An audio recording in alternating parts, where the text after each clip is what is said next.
Hello, everybody. I hope you're as hyped as I am for this race. If we remember in the last race, some awesome stuff happened with Odd versus Headbob, where there was basically only a 30-second gap between the two of them. Now, I'm here with my co-caster, Ranger Squid. Hello. Hello there. And we are going to be making sure that your viewing experience today is as deliciously smooth and silky as you like, unless, you may be allergic to silk, in which case we'll find some sort of other chemical alternative. So, let me just hop on the sound. We're currently using Kukker's sound. So, let's start off by talking a little bit about each of the runners. So, we have Kukker, who is from Denmark. He is currently the favorite. Apparently, he is the most shiny star in the Dark Knight, and he's super fast, super skillful, and it's just going to be an exciting race to watch from a mechanical perspective. Ironically, Odd also has another Squirtle that can travel through space and time, and it's so incredibly fast again. I wonder if he's going to go with the strat he went with last time, which was to skip the car boss in the mansion in order to save a little bit of time. We will only find out later, I guess. So, what are your thoughts on this run?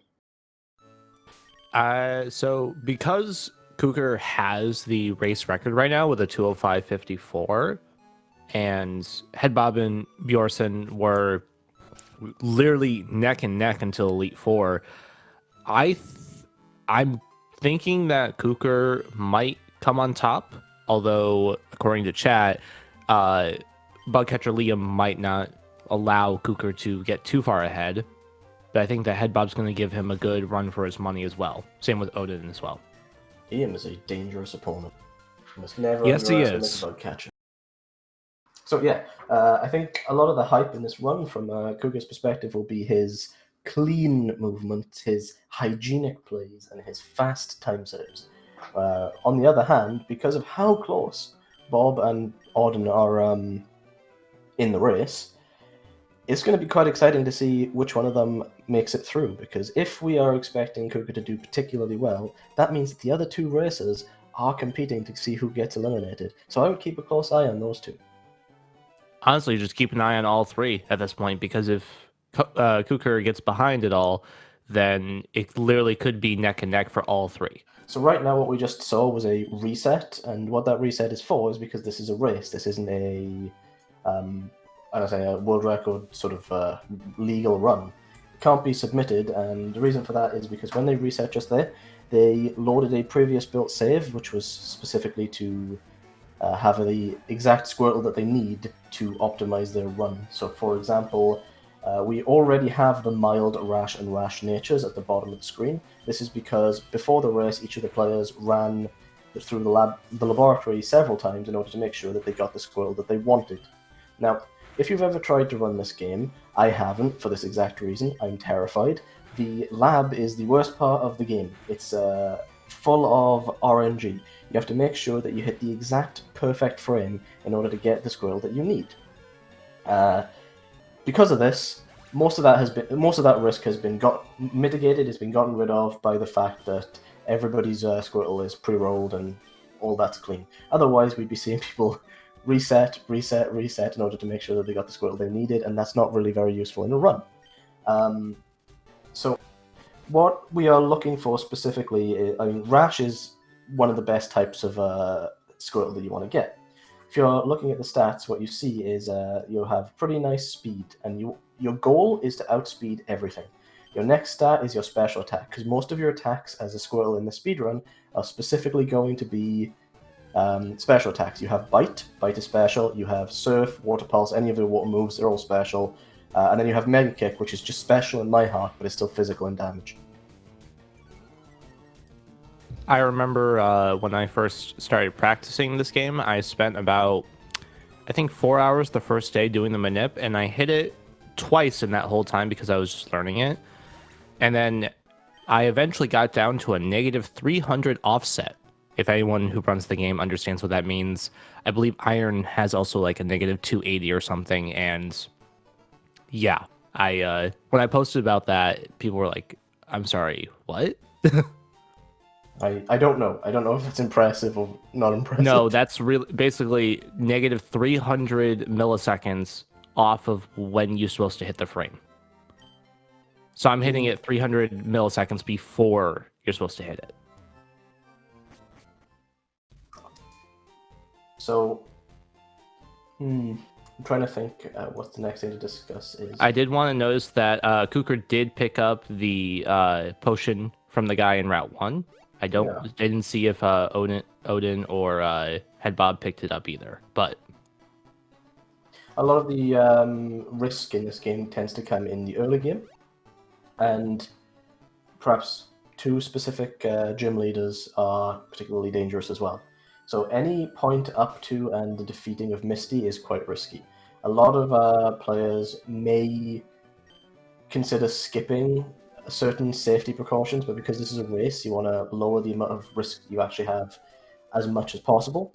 And in this case, what's happening is you're picking up potions, you're picking up ethers, you're picking up sometimes antidotes and paralyzed heals and sleep awakenings to make sure that at the end of the day, you're not struggling with the risk of being sent to sleep or being poisoned. I mean, poison in some ways is particularly useful to get another manip that we'll talk about later into the game, but for now, you want to make sure that you get through the early game. And as a race, you want to make sure you get through it, not necessarily as fast as possible, but still at a decent pace. So you want to make sure that you're saving at dangerous spots, you want to make sure you're using your potions, you want to make sure that you have, escape plans, essentially.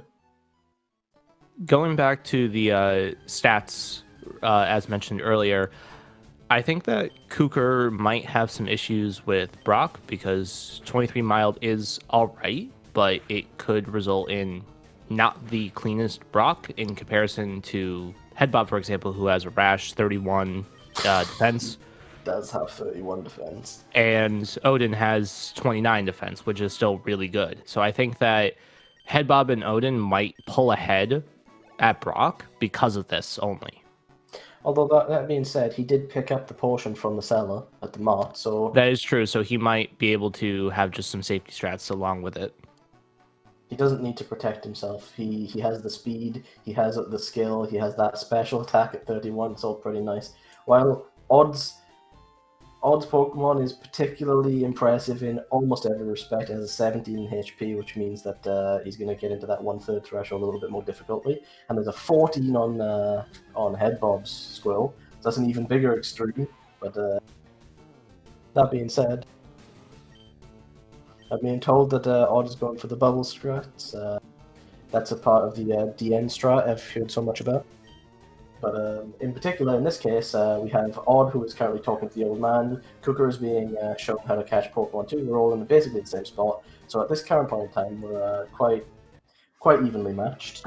We'll see in a few moments, perhaps, through the luck of the Viridian Forest, and I mean, we're not, yeah, through the Viridian Forest, and then through to Pure City, exactly who manages to pull ahead at that point, because when we look at Viridian Forest, there's a lot of RNG. We got to make sure. Also, if you notice, sometimes they'll be walking through the grass in order to try to catch certain Pokemon. The goal at this point in the game is to catch 2 HM Pokemon. One of those Pokemon is going to be your Cutter, and the other Pokemon is going to be your Flyer.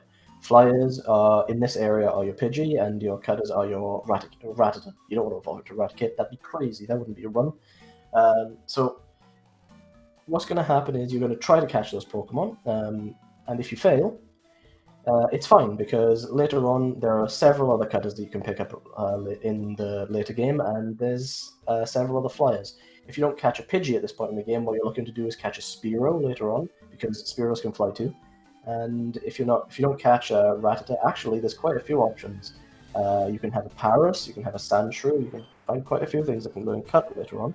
But obviously it's not ideal. You want to make sure that all of your jobs are finished at the most convenient point in time. So we have our first encounter on Odd, I think. That was the first encounter. I believe he's gotten 2, maybe? I'm not sure. Okay, so when you're in Viridian Forest, it's a pipe dream to only get 2 encounters, but when you look at everything that's happening, 3 encounters is pretty damn good.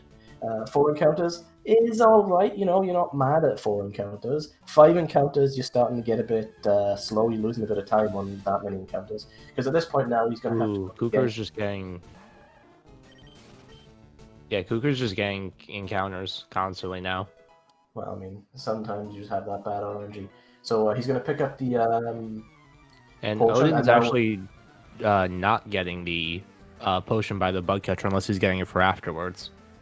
We don't know yet. We'll find out. Pretty risky plays from Odd if he doesn't pick that up. But at the same time, now we have quite an interesting fight because this bug catcher is quite difficult. And actually, both of them got turn 1 poison, which really helps with the future strats. That being said, when you get poisoned at 2 HP, you have to potion, and that's not ideal for Odd. If we're gonna... Oh, no, audio dropped a sec there. Don't worry. They'll come back in a sec, don't worry. So we have Weedle being brought down. Obviously, Odd is lower HP, but Kukker is currently frozen, actually.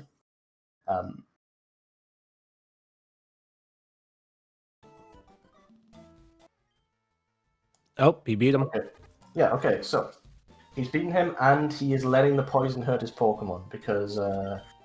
While here at SpeedGaming, we do not condone animal cruelty. In this particular game, there is a manip that needs you to get down to a 3rd HP. Are you ready? Are you guys prepared? You know what's coming. You guys know what's about to be explained. Are you ready? Okay, so... When a squirrel gets down to a 3rd HP, just like any starter in this game, they get into an effect called Torrent. Torrent is where you increase the damage of water-type attacks, specifically in a pinch. And what in a pinch means, due to the flavor text, is that if your HP is below 1/3, you get a 50% bonus to your attack damage for water-type attacks. So in this case, Bubble. Later on, it will be Water Pulse and Surf. And that Torrent range is really useful for a lot of battles. You'll see people skirting the line of Torrent a lot, ideally. Most of the time, you want to be in Torrent range, except for very specific battles. For example, now we're about to go against Brock, which means you're going to want to be in Torrent everywhere except for the Onyx. Why don't you want to be in Torrent specifically for Onyx? Because that guy is fast. He might be a snake made of rocks, but he's still a snake and he's fast. So you want to make sure that you don't get caught out and killed, especially Kukker with his surprisingly low defense stat. He's not really going to be excited to get that. Yeah, it's Water Overgrow or Water Blaze. Yeah, so Kukker got by the Lightyear trainer in Brock's gym, was able to easily get by, and now he's going to go into Brock with about 13 HP, which is pretty good. It's pretty nice to get past Campbellium as well, because while Campbellium isn't necessarily the scariest battle, he does have a Sandshrew, and Sandshrew does know Sand Attack. And if you're really unlucky, you can just miss forever and a day, and you can be there for way longer than Campbellium really justifies. We look at the battle with Odd right now, and he has used 2. And then the 3rd, he's going to use his Tackle to bring Sandshrew down. Sandshrew used Defense Curl twice, which is pretty great. And then we have the Onyx battle now. Let's have a look at Kukker. He's going to use Bubble. It's going to bring him down. And that's just instant one-shot him. Yeah, I mean, that's the thing. Onyx is fast, but he's not exactly actually a real tangible threat, especially if you're already in Torrent range, which, by the way, Kukker still is, which is a really big deal. Now that he's left the battle with Onyx. Is he left the battle? He's left the battle with Onyx. But, yeah. Yeah, he's now finishing up here, and he's now 2 HP under what Torrent would be. Also, Amoeba UK, thank you for the raid of 83 people. Hey. Yeah, and because of that, so one of the things that you're going to want to do if you're not in Torrent range at this point is you want to battle the first Caterpie on the run and hope that it tackles you. You want to make sure that something tackles you so you get into Torrent. Otherwise, this next section is going to be particularly slow and it's going to really drag on. Fortunately for Kukker, that's not the case for him. He's actually got, at this stage, 12 HP, which means he's already in Torrent and he can use that Torrent to speed up this next section. When he levels up, he's not going to be in Torrent unless he gets tackled again, which, you know, is something that we're going to have to kind of hope for. We are now looking at the battle against Onyx on Odd. Fortunately, if we look at what Odd is doing, if we look at his strat, he is currently using Tail Whip. Now he uses Bubble. Why does he choose to use Bubble at this point? For the exact same reason as Kukker. He is now forced himself into the Torrent range, although unfortunately his math wasn't quite there because his level up has pushed him out of Torrent, which is a kind of sad moment. He was stalling on that Onyx for that reason. Well, at least he has the initial Caterpie that he can use to get some early damage. Yeah, one tackle should put him happily and cleanly into that range. Speaking of happily and cleanly into that range, Kukker is now starting against the first bug catcher, which means you'll see this cat to be the fabled string shot master. I'm getting stats from the chat that says that the Onyx range that Odd didn't quite get in that attack was a 9 out of 16. So that's pretty unfortunate on Odd's behalf. Headbob is currently just about finishing up the battle, and he's also going to be leaving to enter and fight the bug catcher. He is in Torrent range, which is really nice. So Headbob has got that range, Kukker's got that range, Odd is just slightly out of that range. He's a little bit ahead, but maybe now we'll actually see how much being in that range pays dividends for a runner, because when he goes in and battles these Pokemon now, he'll have a little bit less damage. So maybe Headbob will have a chance to catch up. I think that if I was in Headbob situation, I would maybe get one more tackle on the first Caterpie, and then have a really big safety net for Torrent. It's not ideal. It's not ideal because you can't force that Caterpie to use tackle, and yeah, that is true. Stuck on string shot, so in that situation, you would really rather not. Speaking of which, Kukker is currently at a 14 HP out of 40, which means he's out of Torrent again, which is just something that you can't help. Eventually, you will push yourself out of Torrent if you're not taking any damage. It's sped him up a little bit, but this is the point now where he's being slowed down once more. You don't stall on the Weedle for a very important reason. You kind of don't want to use antidotes all the time. You don't want to be poisoned forever. I mean, poison can be really useful, because every time you take 1 damage from that poison, you can decide exactly what HP threshold you want to be at. There's a water gun bringing down the Kakuna. How is he using a water gun to take down Kakuna? Quite easy, in fact, because he's back in Torrent, so he's got that extra damage. Even though it's not a super effective move, it's still special attack damage, which is strong against these bug types with a particularly high defense. And now he's at exactly what Torrent is. Oh, look at that. He's an exact Torrent. That's so good. So you notice that he talks to the last trainer. Why does he talk to the last trainer instead of letting the other trainer notice? Because what happens is, if the other trainer notices you, it has to look at you. The exclamation mark has to come up above head. They need to get over their social anxieties and walk up to you slowly, and then they need to initiate the conversation. If you have that confidence to initiate the conversation before them, then they feel a lot more confident to battle you, which essentially is just a time save. Yeah, exclamation point is slow. You don't want to be the one who is initiated on in a battle, because not only does the exclamation point slow you down, it's a little bit of a time save, a little bit of a time loss, but also if they're not 1 square away from you, they also have to walk up to you, and because you're sprinting everywhere and they just walk slowly, that's also a little bit of a time save, especially if you're particularly good on movement. We'll notice Kukker now is battling against a wild Pidgey. The reason for this is because he's going to throw a Pokeball now, because he's going to try to get his flyer.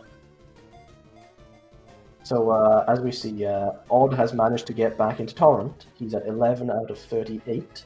It's kind of hard to tell because pixely, but yeah, it's 11 out of 38, which means he's comfortably back in Torrent. He's going to bring down that Kakuna. If you notice how fast it is when you have Torrent, pretty nice to see. I'm going to wait for Headbob to teleport back into the rest. There we go. Headbob is currently not in Torrent. He's 1 HP off, which is kind of sad. And now he's back in it. Being a hero, being an absolute champion, says, listen, you want to be in Torrent? I got you.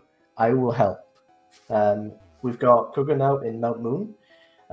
What's going to happen is you're going to see him chug through a lot of repels, because the last thing that you want to do in Mount Moon is have to deal with every single Zubat that will interrupt you if you don't use the repels. The reason why they go to the store early on is to buy all these repels to make sure that there's not an encounter every 12 seconds.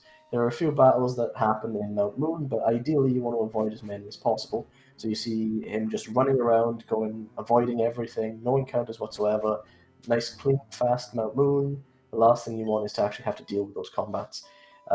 Speaking of which, Odd is now in the grass. Is he going to get the same thing? Is he going to get a Pidgey encounter? He is. He's probably going to be trying to catch this too, in order to make sure that he gets the battle. Kukker is going to go with the. I think this Team Rocket grunt is an optional. So Yeah, Kukker this rocket is an optional, or sorry, this rocket is an optional. I believe you can face. Let's talk about the fact that he just survived that. Oh my god. Okay. Oh, is he in torrent range yet? I don't think he's in torrent yet, Glass. I think with another hit, he could potentially get torrent. I think at 0 HP, he would 100% be in torrent. But right now at 4, I don't think he is. And we also noticed that Odden just got a Jigglypuff, which I believe is a very low chance to get. Yeah, it's a very low chance to get, but it's also something you definitely don't want to see. So, Kukker's Squirtle is going to now evolve into a Wartortle, which is going to give it a little bit of extra my bad. HP. Yeah. What? Wait, what did I say? Or what Pokemon know. did I say, Chad? Because I think I just said something and I meant Jigglypuff, but never said Jigglypuff. Right. Okay. So Kukker there is going to beat the optional, and as a result of beating that Rocket Grunt, he's going to evolve into a Wartortle. He had 1 HP at the start of that battle. Then he evolved and put into 4 HP. Then the next time he did something, he evolved into a Wartortle, which gives you additional HP because you get bonus stats for evolving. But if we look now, that means that he'll still be in a very comfortable spot for Torrent. He is at 9 HP out of 50, which is so comfortable that any of his water guns are just going to bring any of these guys down. So we have Odd now running through the Mount Moon Gauntlet as well. He's going to battle the optional, which is the Youngster. Which is I think Headbob's a little broken right now. A little, but it can't be helped. We'll comment when he comes back into this dimension. Headbob's skills, he sometimes pushes him out of this dimension and into the 7th dimension. Where, yeah, exactly. Where the lizard people live. He's going to come back after a while, and I'm not, by the way, alleging that Headbob is a lizard person. That would be terrible. So anyway. There was a comment earlier that was asking if why we don't play with Charmander or Bulbasaur. And if you think about the typing of Charmander against the first gym, it's a little bit rough. And then Bulbasaur itself wouldn't be that bad. However, I believe it is a lot slower than what Bulbasaur or what Squirtle can do early game. I don't believe it can learn Mega Kick, unless it can. In the immortal words of Amoeba UK, it's because they're crap, lol. So, specifically, Charmander... The run has been attempted with all 3, I believe. Bulbasaur is a Grass-type, and with a lot of Grass-type moves, their matchup tends to be a little bit less ideal. You fight against the first couple of gyms, they're fine, you have a good type matchup, but as time goes on and things start to get more challenging, you don't want to have a Grass-type to deal with them. Secondly, Charmander, I believe, is viable, but not ideal. You would prefer to use a Squirtle than a Charmander because of several factors. I know that part of the early game is awful, just awful to deal with as Charmander. The Misty fight is bad enough with a Squirtle. You just cry. Yeah. Odd is going to see if he can grab a Paras, but now Headbob has returned back to this dimension and traded places with Odd. Conspiracy, they may be the same person. Maybe. But yeah, also, so Headbob is running the gauntlet now. He's almost at the point where he's going to go up against the Rocket. Is he going to take this option or is he going to skip it? I don't know, because he spent ages frozen and I don't even know if he battled the Youngster. I believe he also said that he crit the Pidgey. Oh, you don't want to see that. Headbob with the buttery smooth moves, just power sliding past that Rocket Grunt, not having to deal with him in the slightest. Rattata has been caught by Kukker, which means that he now has his Pidgey and his Rattata. He has both of his HM Pokemon. Doesn't need to catch a single other Pokemon in the entire game. Doesn't even need to look at other Pokemon. So we've got Odd now, who he's just beat this Grunt, which means that he's going to walk up to the Scientist. Scientist battle is very important because this is the point where the run gets blessed. We get blessed by the power of Helix because we'll pick up the Helix fossil and show our worship to the only Lord and Savior. Headbob has transcended into the other dimension, so with Odd, I guess Kukker's just going so fast he's freezing everybody else. Or maybe it's Odd Squirtle again, who is now a Wartortle. And a real warrior as well, because it's super fast. Now we see Bubble has been forgotten and Kukker's Squirtle has learned Bite. Why do we use these rare candies here, do you ask? Because the Bite is a really important skill for the Misty Battle. If you use water attacks against a water trainer, you're a fool, and your hubris will be your downfall. But if you use a dark type attack against a psychic type Pokemon, now that's a different story. And I mean, like, we've all had seafood here. I mean, I know it's not for everybody, but for some people it's quite delicious, and Squirtle is a big fan of biting these starfish. So, first battle is against Staryu. Staryu doesn't have a negative type matchup against Bite, but you're still going to use Bite because it's special attack and you don't want to run the risk of the Hardens throwing the move down. You want to bring it down, it's going to hit you with Water Pulse, which is stupidly ineffective because you're a special defense War Turtle. It's going to be brought down, which is one half of this battle. Now, Starmie is quite a dangerous thing to battle against. Not only do you have the level difference, but also Starmie is a pretty powerful Pokemon in general. The Bite, on the other hand, is super effective. The Water Gun is going to bring it down. Why is this important? Because it's bringing that Starmie down to a threshold where Misty will not use a heal to bring it back up, but also a Bite will finish it off in one move. We're going to see Odd now doing the important thing. Same with Headbob. They're in basically the exact same spot. They're going to pick up their Mega Kick. Mega Kick is super useful at this point in the game because you want to make sure to use it against the unfavorable type matchups. The downside to Mega Kick is that it's a Mega Miss, and you'll miss a lot of things. Oh, is Odd going to pick up a Sandshrew? Oh, Yes, I believe he is, because he never picked up a Cutter back before Mount Moon. Also, I do want to note that just when they both left Mount Moon, Headbob was ahead by about 2 seconds only. So once again, we're in the situation of Headbob and Odden being literally on top of each other. Yeah, it's crazy. This is going to be a spicy race the entire way through. I told Odd before this to do it for the meme, and I didn't expect him to catch a Sandshrew for the meme, so I appreciate that. Well, at least he listens. I mean, I don't think he did. I think this is just me trying to fulfill my own wishes, but, you know, I don't mind. So we see Kukker saving now, because the next thing that he's going to go up against is the rival battle. This is another one of those particularly scary battles at this point in time. Bite is going to come in quite valuable, because there aren't many attacks that are particularly strong at this point in time against his Bulbasaur. And Bulbasaur is the Pokemon that you want to be most respectful of at this point. Pidgeotto Flinch, that's quite nice. Gives you a bit of extra, you know, freedom. He's not intolerant, but he's not going to be using War-type attacks against the biggest threat on the rival's team. He sends out the Bulbasaur. It's a level 18. It has a few scary moves. Oh, this Bulbasaur is... Oh, and this is going to be hard for Kukker again. Oh, you don't want to see that. That's one of the worst options that you could see. Okay, so I'll say he's not quite intolerant. Okay, well, honestly, that's pretty good. That's decent HP, at least for right now. He's not in Torrent, but he at least has enough for, like, when a Quick Attack can hit him and just knock him into Torrent eventually. So what you do, one of the things that you have to do is you have to bite the Bulbasaur, and then you have to try to hit that Mega Kick. Why do you do it in that order? Because your rival will also try to heal their Pokemon. You don't want anybody to heal their Pokemon, it's just a time loss. So you want to get them down to the threshold, and then you want to 360 no-scope them into oblivion. And Headbob has finished. Headbob has finished Misty at about 27:42, and is in Torrent as well. So he seems to be at a pretty good pace right now. Yep. Now we are going to wait and see Headbob do the rival battle.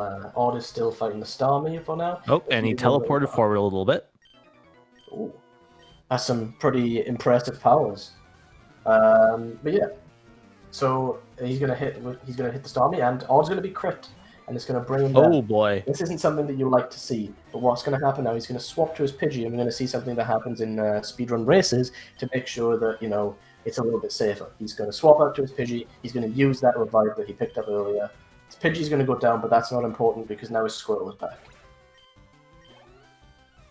Now that the Squirtle is back, it can come back and hit him with a bite, and that should be safer. Let's just hope he doesn't get crit again. One of the things about this Starmie is that it does outspeed.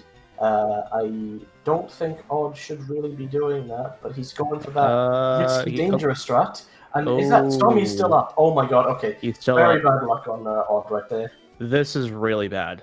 He needs to heal up. Oh, it's a threshold. This is why it's really bad.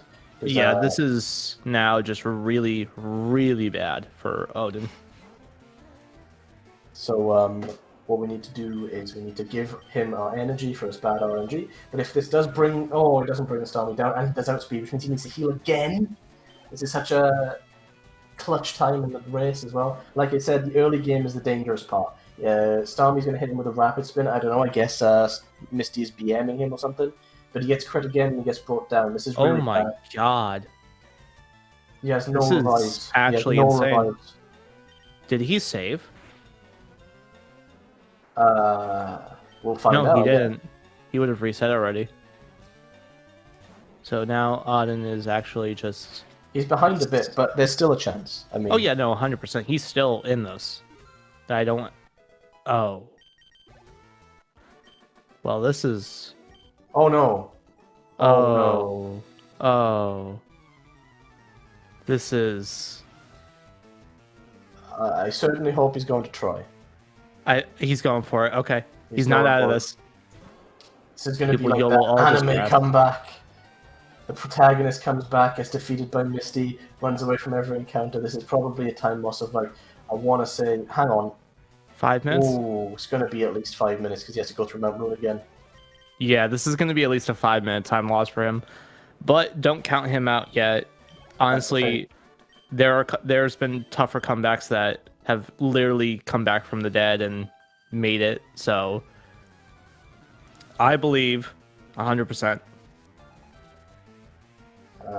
So while we wait for Odd to run back and show the world his bravery, we'll look at the other two. So we have both of them. Headbob is currently on Nugget Bridge, and I think Kukker is past it on the grass right now, isn't he?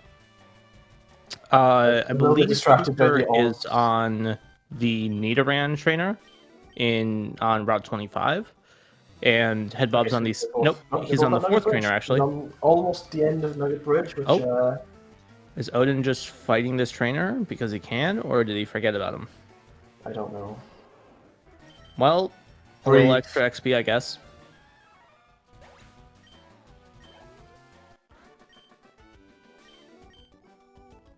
So, yes, the last thing now, Kukker is going to talk to the top of Nugget Bridge. He's going to be given a nugget, and he's going to be asked to join Team Rocket. You don't even get to say no, the game decides for you, and then he says, right, time to battle, and then you battle against this guy. Turns out he's actually a Team Rocket grunt. So we battle against the Team Rocket grunt, we bring him down with a snake. And then you have to go up to the route above. You have to go in to talk to Bill. There's that.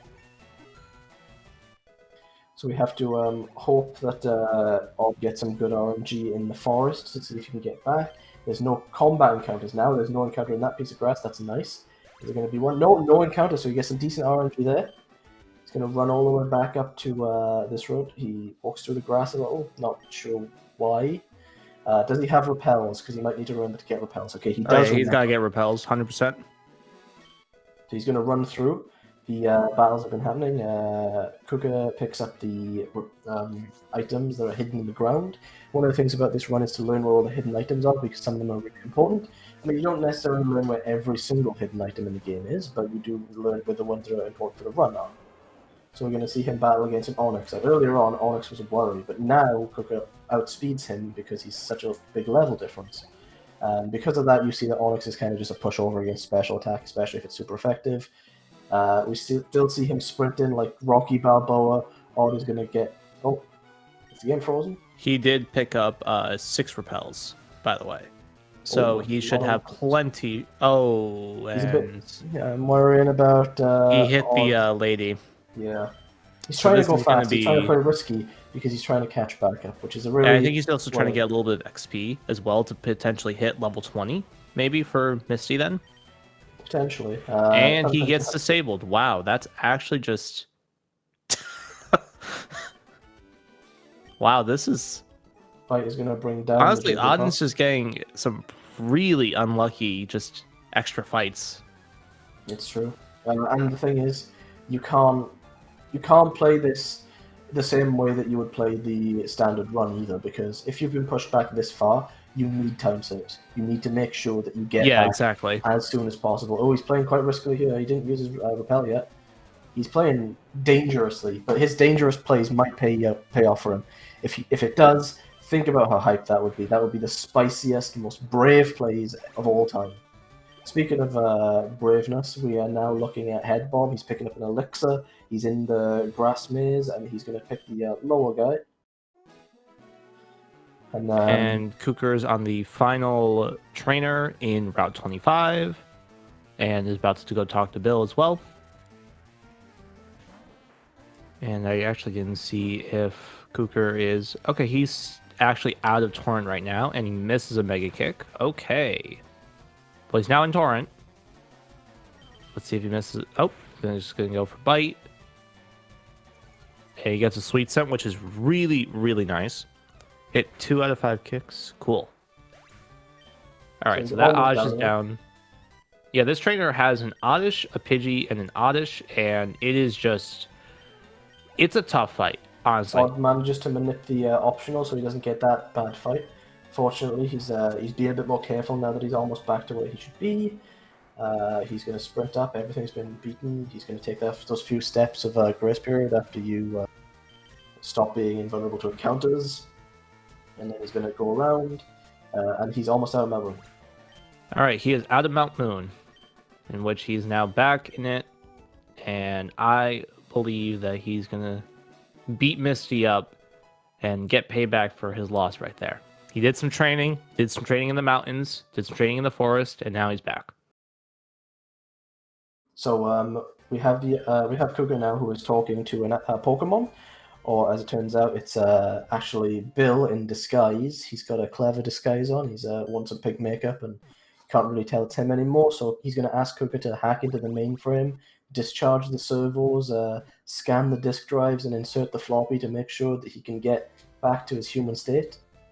And just because of that, he gets into that data mainframe, and Bill is back. And soon we'll see Headbob do the same thing, and once Odd gets through Nugget Bridge, he's going to do the same. He didn't save for Misty again. Oh, that's brave. Although he has leveled up a couple times.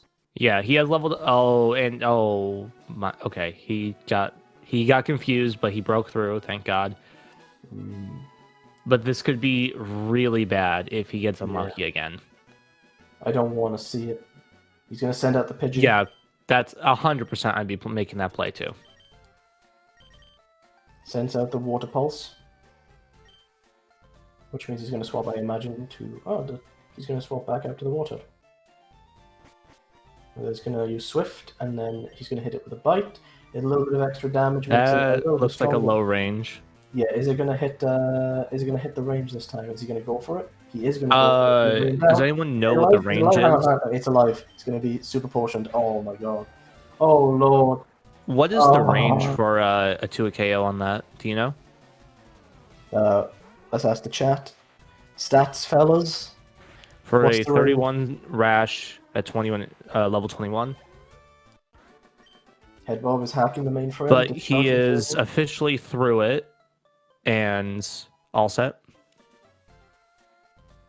Right. And that was about a 40% range according to NNN. I forget how to say that. I'm sorry. Banana. Yeah, so that's Odd beating Misty. Now he's going to head over to the Nugget Bridge to make sure. And considering that Headbob is still on Kukker, Headbob is still on Kukker. Headbob is still on Bill, and Kukker is just about past Bill. It's not over. It's not over yet. Oh, it is not over at all whatsoever.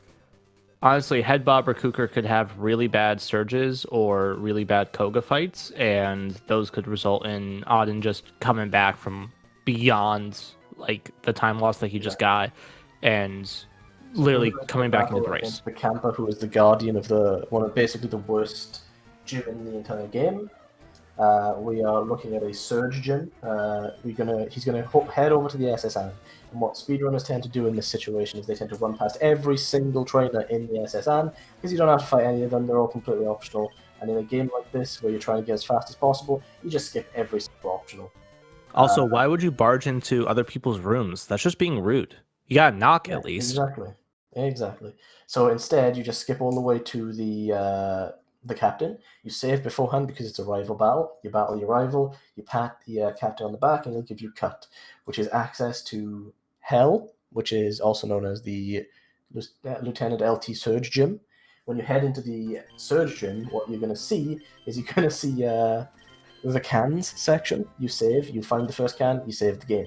Then you search all the cans around it until you get the one that works, and then that'll open the gate. That's the first part. That's only part one, and that's already a massive time loss because it's all RNG. Then the next part, you have to beat the gentleman who is the guardian of Surge himself, and then you go into the Surge battle. Surge battle is scary because he has a Raichu that has Scary is one way to describe it. Massive time loss is another one. In the last race that I cast, some certain stuff happened that I'm not going to comment about. But yeah, Oh, we got some interesting messages from Odden already that's not about future stuff, but we won't know that yet. I don't want to see the future quite yet. So yeah, I don't want to see either. we're gonna see Kukker not save before he goes into the rival battle, and we have Pidgeotto. He's fairly low, but that's a quick attack. It's down to 6 HP. That's going to get quite scary. Oh my god, Odden got Bulbasaur hit the range, I think. Yeah. So. Oh, I think we have reports that Odden is forfeiting, I believe. He said, I'm off. Screw this, basically. Yeah. So this is unfortunate. Put the forfeit up until we're confirmed, because I always have the option of switching it back. I'm going to leave that there, and he's going to... It looks like he's still going, but I don't know yet.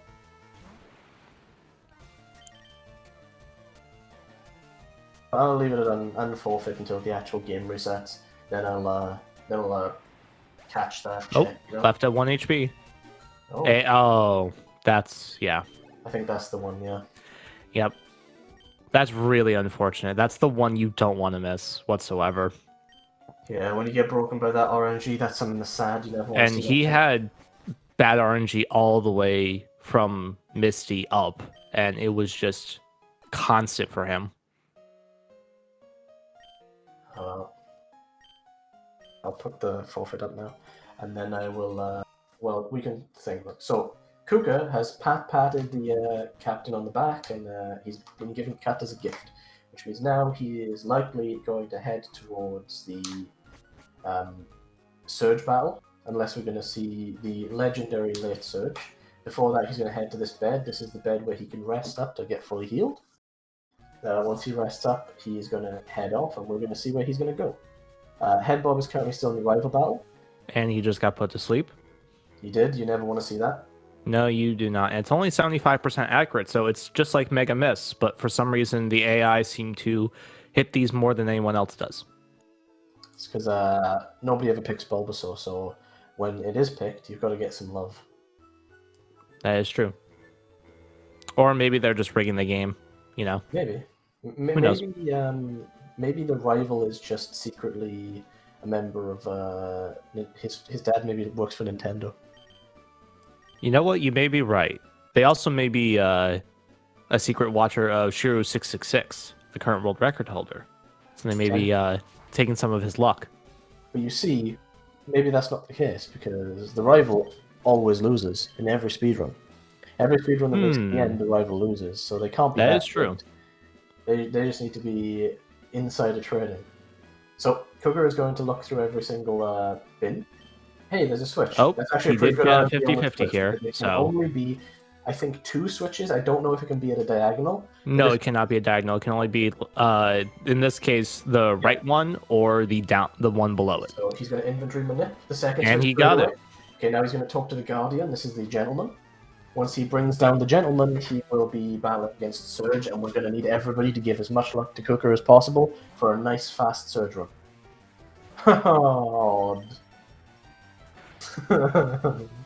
Honestly, I really like that right in the middle. I think it's a really good idea. Yeah, it's We awesome. should just have that in every commentary. Just have that image. It's just it's a sad squirrel. Okay, So, Kukker is going. Everybody, come on, give your energy. Odd has had to forfeit because of the really massive amount of time backed up against him. So what happened was, I believe he missed the Brock range. He got string shot spam from the bug catcher, and then he died on Misty. He got sent all the way back to his house in Pallet Town, ran all the way back, got through Misty, and died twice on the Nugget Bridge rival fight. Due to misses as well. And due to Mega Kick misses. So it was just a string of bad RNG from the very start. Also, we see that was the Kukker is... So there's the super effective move. There's the Mega Kick. It does hit, brings down Raichu, so he's gonna have a nice smooth surge battle. If that missed, he'd be in a lot of trouble. You need to use some heals. You need to be very much more careful. But Surge is down. Let's see if Headbob gets that same RNG. He's looking through all the trash cans. If it's the top right trash can, that'll be hilarious. He's going to look into his inventory to manip the search. Okay, it's not in the same can. He's going to look into his inventory again to manip, and nope. And Kukker did get blessed by chat with the spam to kick Raichu in the stomach, which was very appreciated. It's the Mega Kick. He's got to kick. He's got to get... Oh, yeah, 100%. I believe at this point, we do not have to rely... Oh, no, we still have to rely on Mega Kick until Celadon City. It's the first dangerous misser of the run. The second dangerous misser being Blizzard. Kukker is currently frozen for half a second. Don't worry about that. Headbob is going to still be checking through all the bins because these trash cans, sometimes that's just the way they drop. So there's the first switch. So there's a 1 in 4 chance he gets the next one. So he wants to save in case he doesn't get the next one, because if he doesn't get it first try, next try will be a lot longer if he has to find the first bin again. So there's the first one. So that's a no. That's a reset. We're going to see now. There's three more that it could possibly be. Let's see if it's the last can. You say is top one. I'm sorry, but it's not behind door number 1. Is it behind door number 2? It's not behind door number 2 either. There's a 50-50 chance he gets it this one time. Odd has forfeited, sadly. So there we go. And is it going to be behind door number 3? Nope, it's the last one he checks. It's exactly as predicted. The saddest RNG. You know, the average time for this, last time we checked yesterday, was 90 seconds for just cans to surge battle, which is quite a long time. And I mean, that's the one that Headbob is going for. He's going to open the doors, probably going to save before the surge, but he's not going to save before the surge. I mean, I don't think it really makes much of a difference because he knows... Headbob is just a man of... He either saves for every fight or doesn't save. And I think this is a race where he just wants to win.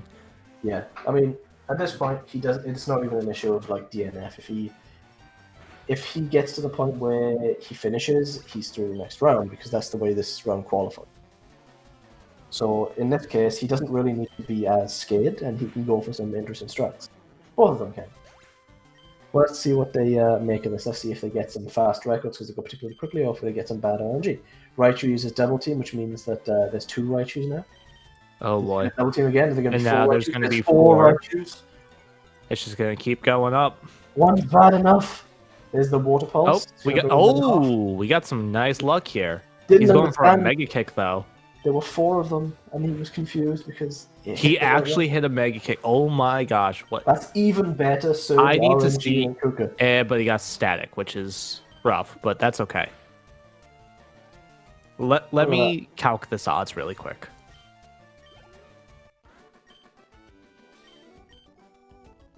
Okay, so while he's calculating, we can have a look now. Kukker is going to the next of the big cave systems, which is the rock tunnel. The rock tunnel is complete darkness, which means that your runners will need to get the HM flash before they go through. I'm just kidding. The rock tunnel is always the same shape. It's just dark, and as a speedrunner, you'll memorize the route without having to need flash and light the whole place up. So much like a Jedi, they can blindfold themselves and navigate through there without even having to think. We have him talking. He's getting the bike voucher now, Headbob, which is particularly important because the bicycle is even faster and it also gets you to the bike route. So you'll notice that a lot of what is happening at this point is people are sprinting.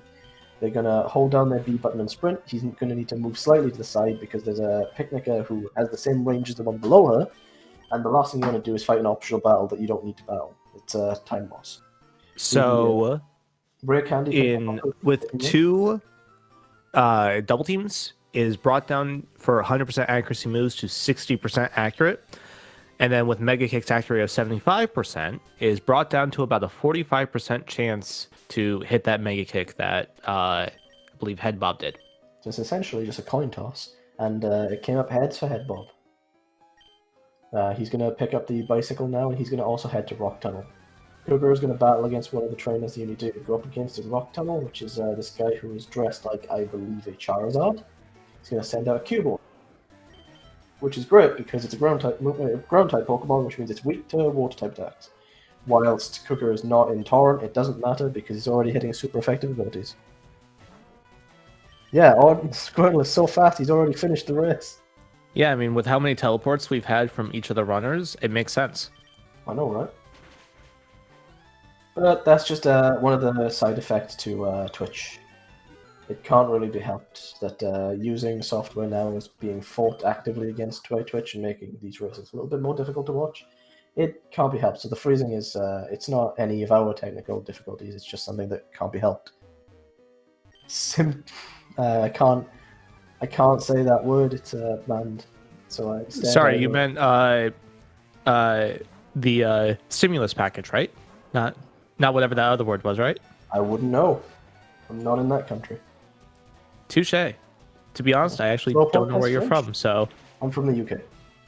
Okay, noted. So Slowpoke is being brought down now by the War Turtle on Cookers, and he's going to beat the Pokefan, and he's going to keep heading on through. He's going to battle the next one. He's going to talk to them because he's memorized the inside of Rock Tunnel just like most streamers do. Most streamers, let me rephrase that. Most speedrunners of this game will have memorized the inside of Rock Tunnel. The ones who haven't memorized the inside of Rock Tunnel are just bad at speedrunning this game. Most streamers don't know anything about Rock Tunnel. I still use Cheers Palette in Gen 1. I don't know the map at all. But that will come with practice.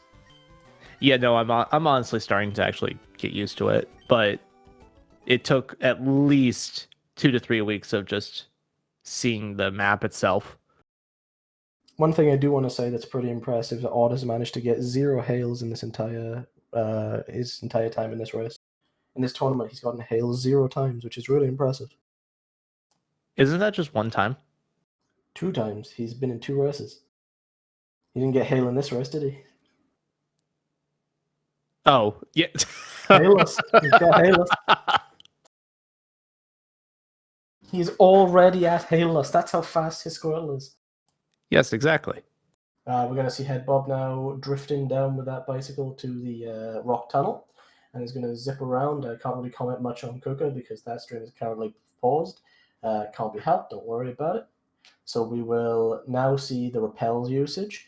One thing that I want to note is if you notice they move at least 1 square after they enter the Rock Tunnel, that's because there's a low chance when you enter into a Pokemon battle area that you will actually encounter a battle, so they sometimes want to make use of that, but sometimes people don't want to run that risk.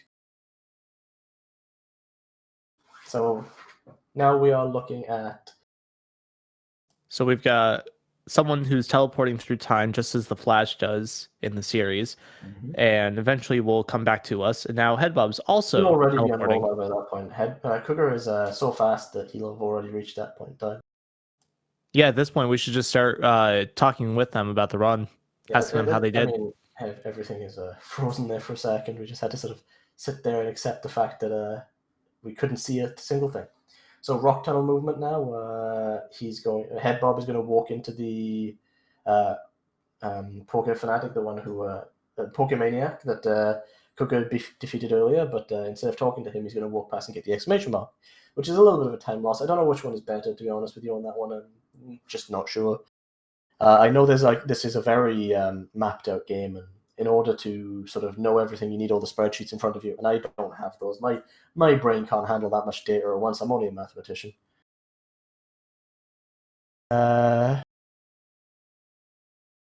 So yeah, I do not see Kukker right now, but that's just because he's It looks like he's disconnected for a bit. Oh no, Squirtle is moving. Oh, Squirtle is moving. Hang on, do I have to? Yeah, might have to check if something's going on with your end. My end? Oh, I guess Kukker's channel is fine. I'm gonna see what's going on with his over there, just to see if we can get some extra stuff in here. No worries. I'll talk about Headbob while that's happening then, because he's currently fighting against a Bulbasaur. Bulbasaur's not necessarily the easiest thing to battle against, especially when you miss a Mega Kick and then get poisoned. You don't like to see that. You don't want to mess around with all that kind of stuff. So he's instantly going to hit with a Vine Whip. He's going to get hurt by poison. It's going to lower him down. Mega Kick. This time it hits, brings down the Bulbasaur. So that's nice to see.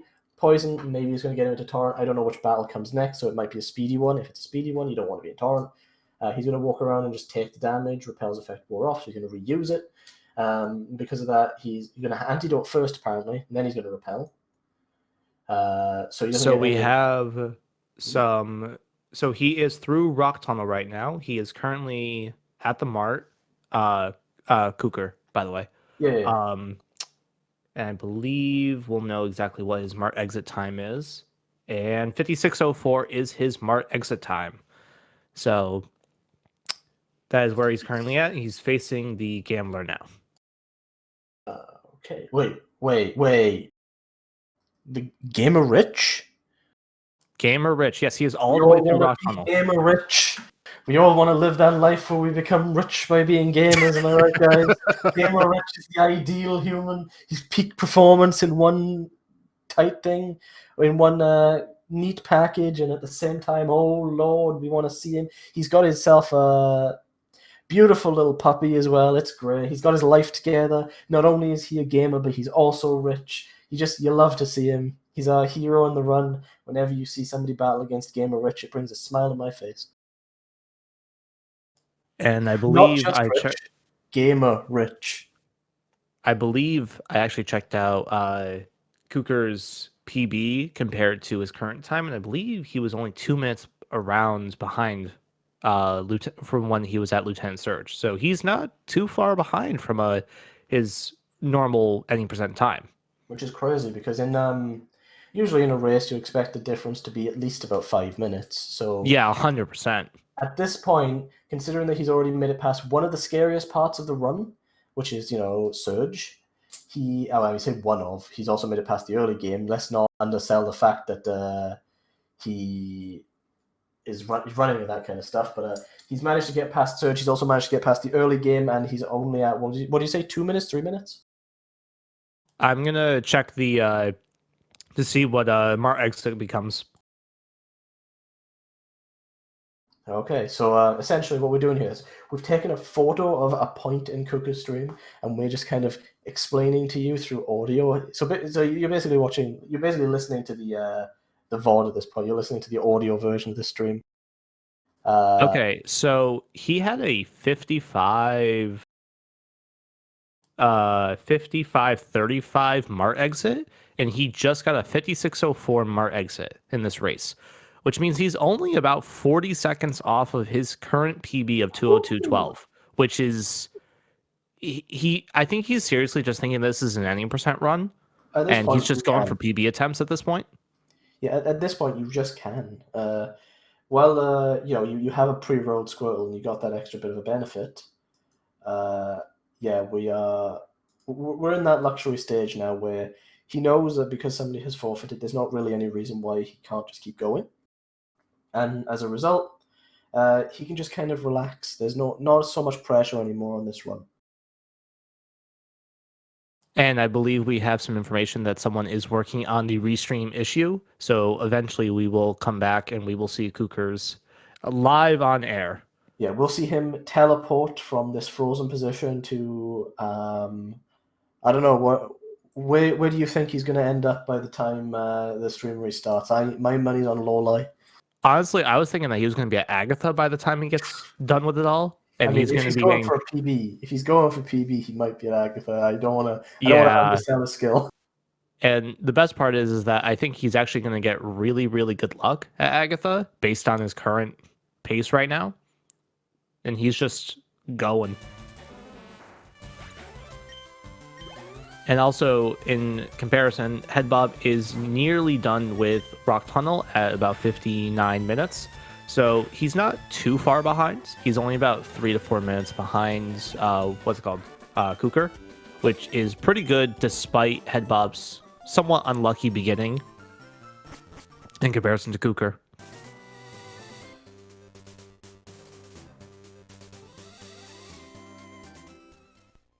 Okay, we have sound again. He is on Rocket. Oh, although it's... well, I guess we're a little bit early on. So, Headbob is hit marked. He is at a 59.20 something. No, not 20 something, but he's going to leave the mark at probably 59.40. 59.37. Oh, well, that's a bit of a time save on my estimate. I'll give you that one. So right now he's about roughly 3 minutes, 3.5 minutes off of what Kukker was at the mark exit. We've been updated to the next slide, which is Team Rocket Grunt sent out Sandshrew, but there's no Sandshrew yet, so I'll leave it to the mystery. There it is. It's out. Wait, hang on a minute. Okay, maybe there's a catch-up, I don't know. So yeah, there's Sandshrew brought down. We have video from Kukker, which is pretty nice to see. Headbob is at a decent pace. Headbob is at a decent pace. Yes, he's on very good pace right now, I think. Going up against our desire, what we all want to be, Gamer Rich himself. Gotta love that man. He's also got a pretty nice beard. He's going for that nice chic right there.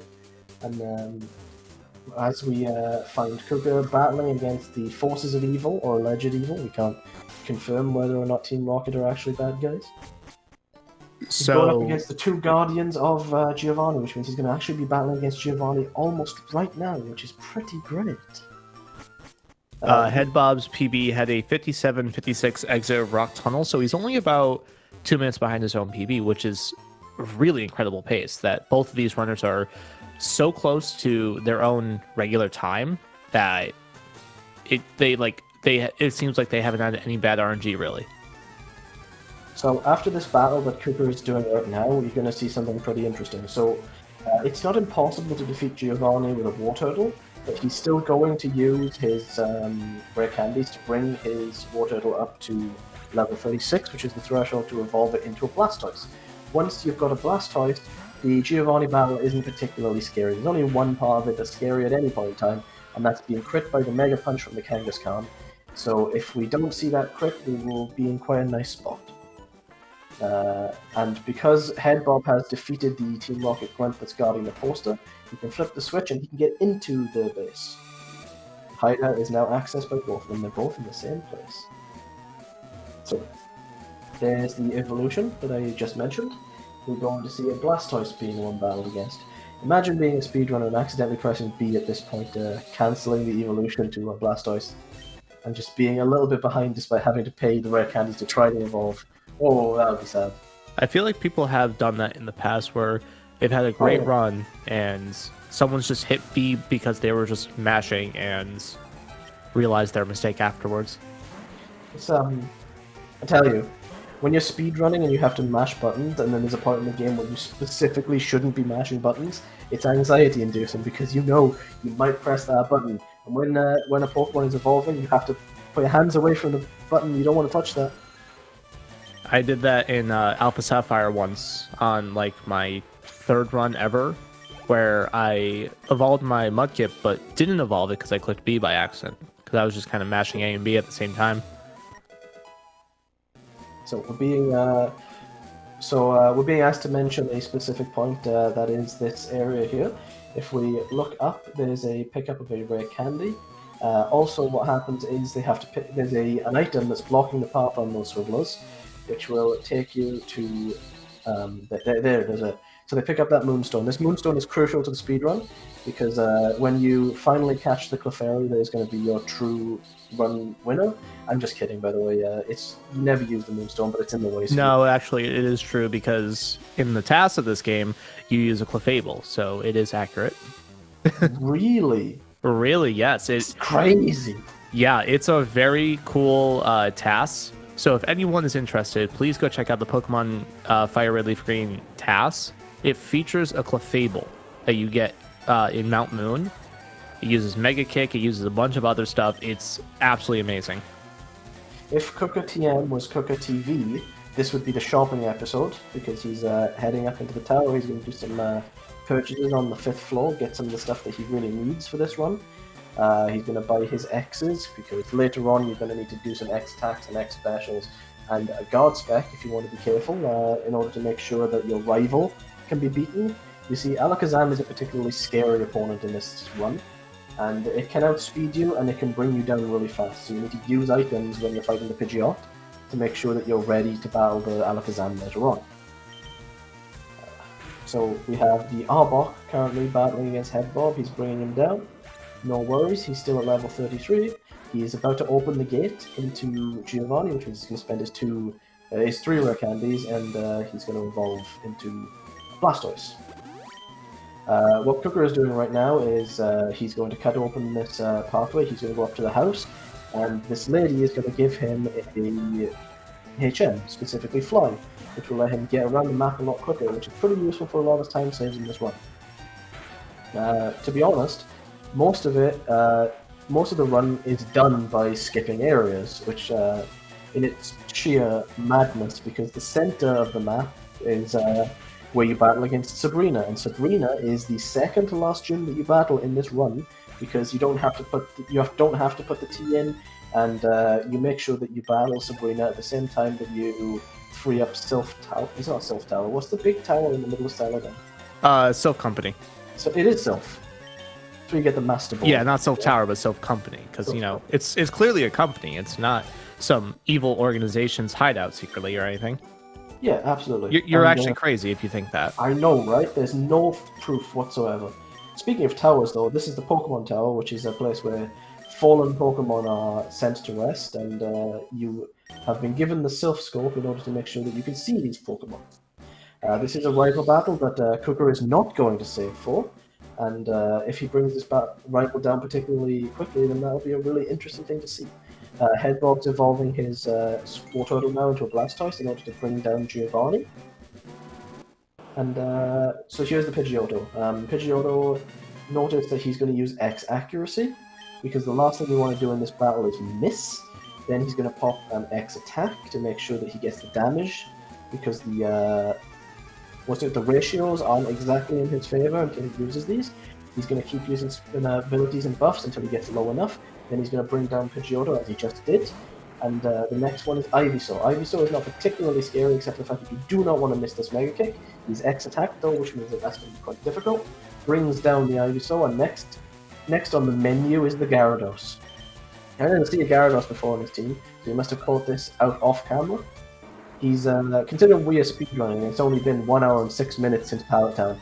This guy is really impressive with all the Pokemon that he managed to train. I mean, like, really, isn't the rival the speedrunner? I honestly think that the rival probably just went to the daycare, turned on his turbo button, and just ran back and forth for about 5 minutes and got a Gyarados off of it. That's a potential. Maybe because or maybe he's just the god gamer that we're all looking for at this point. Maybe because he's the grandchild of Professor Oak. All these Pokemon just already existed, and he's just cheating. Not that I can say that allegation. Maybe his grandfather decided to give him all these Pokemon for free. You know what? That's actually probably true. There's just like a succession line of Pidgeys, Pidgeotos, and Pidgeot that were just given to him. So Kukker is now going to enter into the Pokemon Tower proper. The Guardian, the rival, has been defeated. And now we're going to see him battle against a bunch of Ghost Pokemon. I have it on good authority that the actual trainers here aren't actually that scary. And they just basically get one shot. Shopping stream now for Headbob. Gonna go up and buy the X abilities that he needs to get.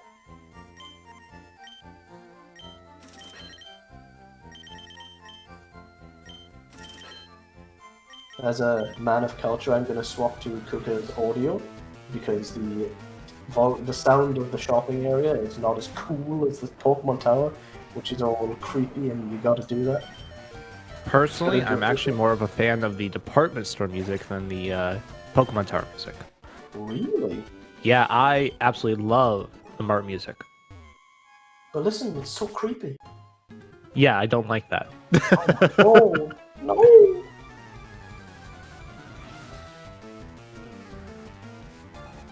Then you are absolutely correct. He gives all the Pokemon that he could have given to you to your rival instead, because who needs to remember his name anyway? He's just a nobody. So we just see Also, I agree that Hoenn music is definitely amazing. Channeler Jennifer with the gas he just brought down is going to talk to the next channeler. This channeler is going to be brought down pretty fast too. They're not really that scary, but once he gets to the top, he's going to battle against the gatekeeper of second area of the Pokemon Tower, which is the Marowak Ghost. Once that spirit is defeated, he's going to go up and he's going to battle the second area, which is the Rocket Grunts. Once he finishes battling the Rocket Grunts, that'll be the Pokemon Tower done. He'll have the Pokeflute, which will let him unlock the Snorlax, which once he gets past the Snorlax, he will go all the way down to the bottom of the Psychopath, and he'll get to the next area, which is the Pokemon Savara. So here's the gatekeeper right now. It's a ghost, but the Silk Scope identifies it to be a Marowak, and he's going to bring out his type. This shouldn't be a very difficult battle because Water Pulse should one-shot. If you're particularly unlucky, you're not intolerant for that, and you get crit off of a was it Bone Attack? Bone Club, I believe. Bone Meringue, one of those two. Bring him down. The gatekeeper of the first area being battled by Headbob, while Kukker brings down the second gatekeeper. And now we're going to see Kukker battle against a bunch of Team Rocket Grunts before he gets to the top, where he gets the Pokeflute from Mr. Fuji. Honestly, they're not too far behind from each other. It's great to watch. It's really nice that like they're not like at least like a full gym badge behind each other, which is wonderful to be able to see. If either of them save any time or lose any time, it brings them slowly closer together.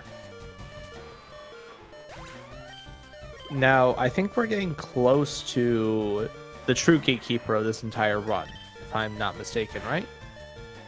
True gatekeeper? Koga. I mean, Surge is usually more dangerous than yes, Koga.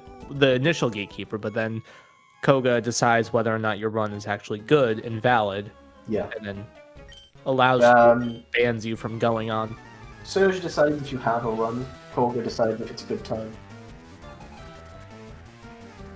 So I get some information saying that 112.26 is his PB with the flute, and looking at this, that's pretty close, actually. That's very close.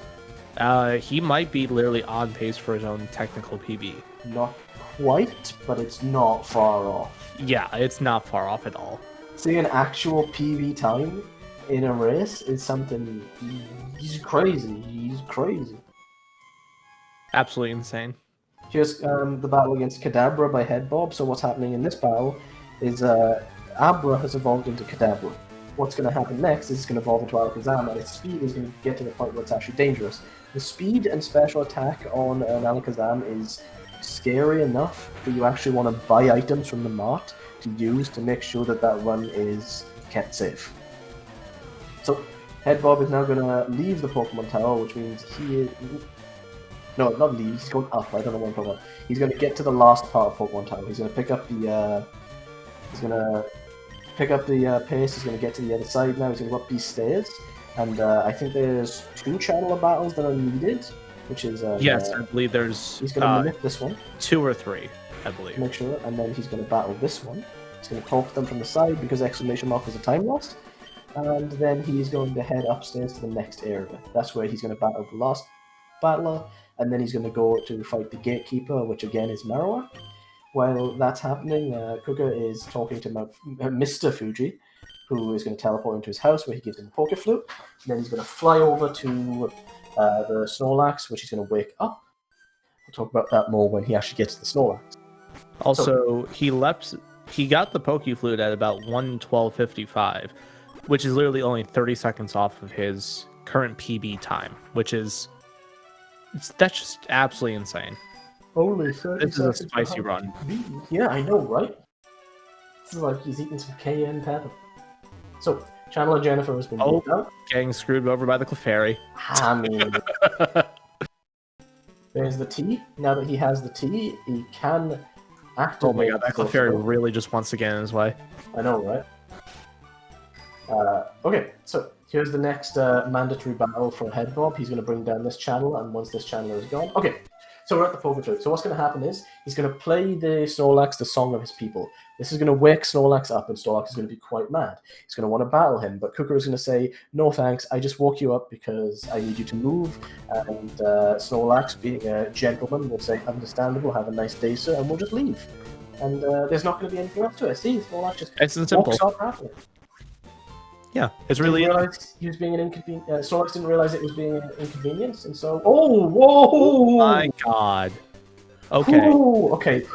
We need to talk about how Kukker is a god gamer. That took him 2 seconds, where it normally takes people 10 to 12, because he just serpentined with some good luck. He didn't need to use many manips. He just grabbed the max elixir, and he's already at the bottom of the cycle track, which means he's going to enter into the Safari Zone next.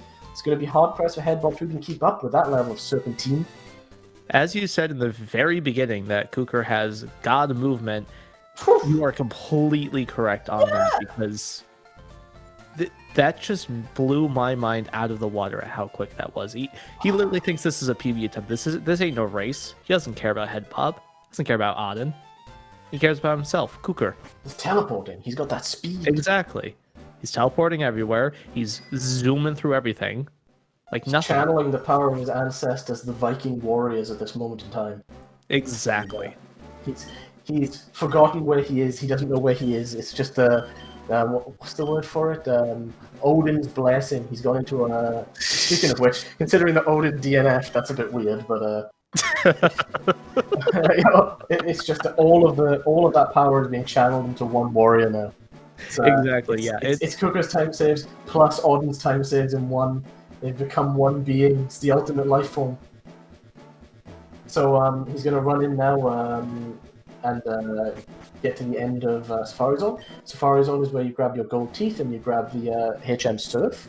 He's then going to fly back to the... Oh, there's a hidden revive too. That's a sneaky bit of a play. So yeah, he's going to grab the Surf here, and then he's going to fly back to town. He can talk to the old man, and when he gets to the old man is going to give him the HM Strength, which he's going to need for Victory Road. But for now, he needs to worry about one fatal thing, and that is, as we said before, the next gatekeeper of the run, who is Kukker. It's all gone quiet.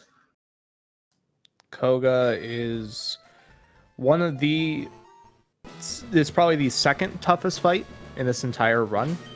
So if you count that Surge is tougher if you just if Double Team says no.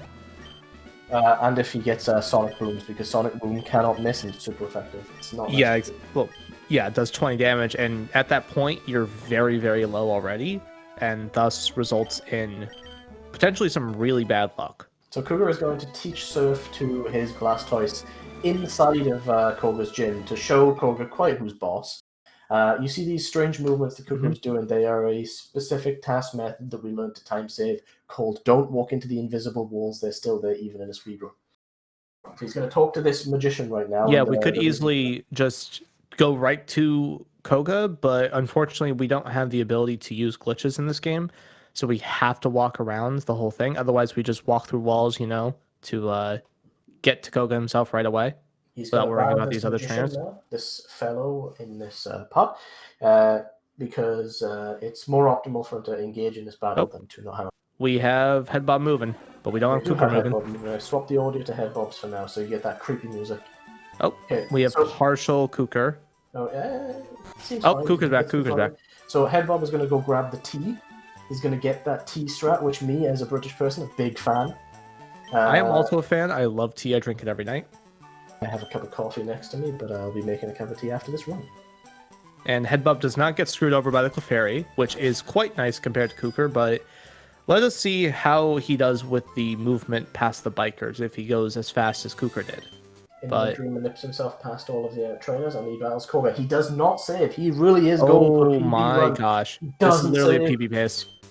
If he gets this, honestly, this... Didn't save for Kukker! Oh my god! Okay, this is spicy. So he's going to wake... Headbob is going to wake up Snorlax. He's going to say, "Have a nice day, sir, goodbye." And Snorlax, again, the polite gentleman. Alright. Watch Koga. I'll watch Headbob, see how he does. I mean, Koga isn't particularly a threat until he brings out this fella, the big boy, thick muck, the warrior, and if he brings down the sludge, then you're in trouble. He's Headbob's fast. It took him 3 more seconds, but he's good. Oh, Okay, nice.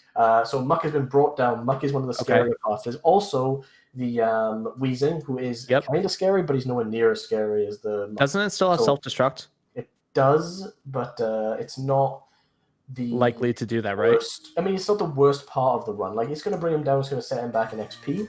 But at the same time, he still has other Pokemon. So a self-destruct on the Weezing is literally just going to win him the Koga battle and nothing else. And does it get the range? And It gets the range. Okay. So that's a really clean, hygienic Koga battle, which is even more surprising considering he's a poison-type trainer. And he has a Muck, but it's still clean despite the Muck.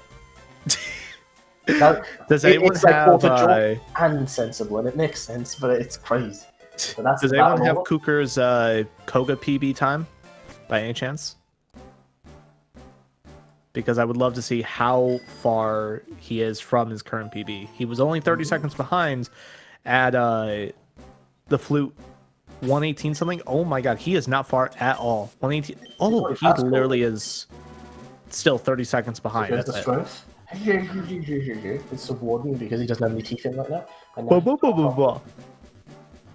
Well, thank you. He doesn't actually necessarily need anything for strength yet, but he's just going to head off because he's going to need that for Victory Road specifically.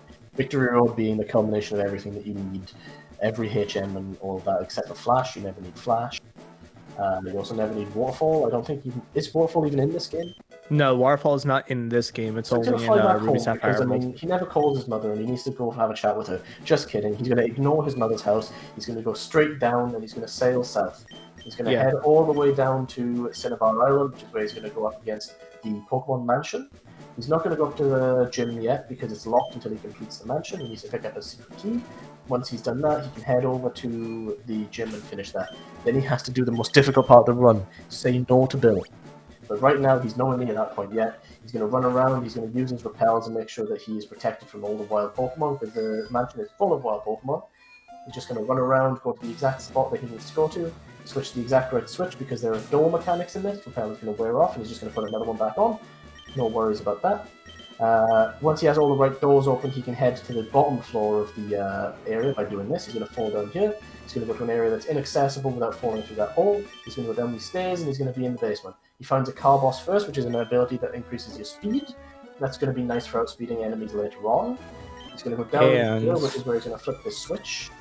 If we would like to, while Kukker is moving around, let's divulge into some of the world of Kukker. Kukker is a very skilled player.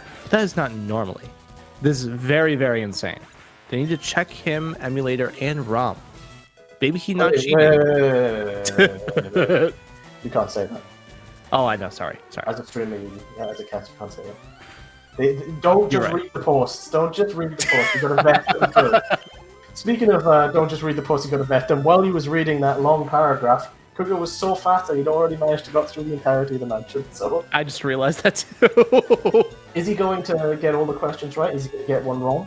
Let's hope he gets one wrong for the meme, but we're not entirely sure. He's going to walk past all these trainers because they don't actually battle you unless you get a question wrong. So let's see what this question is. It's so how many? Are there 9 badges? Nope, there actually aren't. There are 8. You know this from the speedrun because you have to battle 8 gym leaders.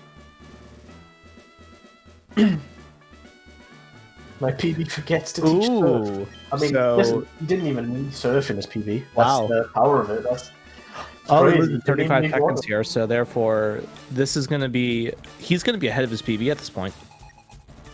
That's impressive.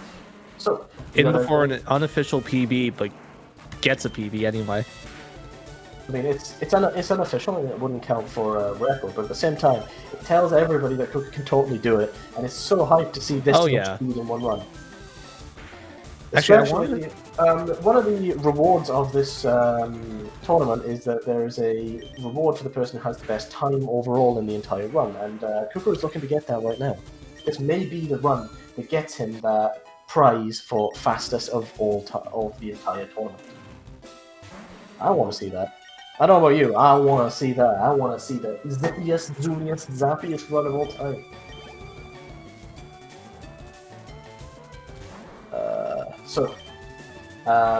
He's battling up against Blaine now. Blaine is kind of easy mode because you are an incredibly over-leveled water Pokemon battling against a bunch of fire types, so you just bring him down. Kukker battle quite nice for Headbob. We didn't even see it, just like lightning past it. He's going to be given TMO6.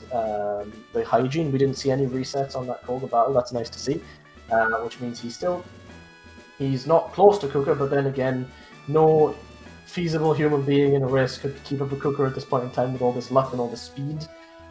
Skill and luck combined together gives him such an insane run, but at the same time, let's point out the fact that Headbob is not that far behind, and if Kukker's time is crazy, Headbob's time is crazy too. Yes, also, I did some digging. Kukker's previous race PB for Blaine was a 1:27.15. He just got a 1:24.27, meaning he's 3 minutes ahead of his current race PB of 2:05.56, which is the fastest in this race so far. Well, I will say, according to chat, Headbob is 1 minute off his PB. Headbob is 1 minute off his PB. So we're on that's the really stage now where the two people who are in this race are still competitive by their own PB standards. Oh yeah, 100%. This is Headbob's gonna get an insane time, honestly. If he doesn't get an insane time, it's because of Agatha bad luck or Lorelei bad luck, whatever. Say no to Bill. Oh, we're gonna say no to Bill. Oh, Kukker, I meant your like the tournament race time. No, I'm saying that Kukker just had to say no to Bill. It's an important step, because if he doesn't, he's teleported to an island and he has to spend quite a while getting back. It's one of the biggest mistakes you can do in the run, and it's really easy to do. If you accidentally click yes instead of no, he'll teleport you to an island you can't fly away from. You have to work for like a few minutes to get back out of it. And this is invalid because they reset for a Squirtle that they already had saved on their file, so they were unable to, backup starter basically. So this is why this is invalid, even though this is an insane run. So it's still technically a PB, but it's not a valid PB. It's not a speedrun.com valid PB. But it's still his personal best, and it will still be beautiful to see him in a race in front of viewers manage to get this kind of thing, especially with all those memes that he's posting in chat. What a hero, multitasking, he's speedrunning, being the fan favorite. Oh yeah, but I'm still rooting for Headbob, 100%. Wow. Even though I'll roast him every day of the week, I still root for him. Hearts and minds, hearts and minds. The best part is he's only about 15 minutes away from me, literally.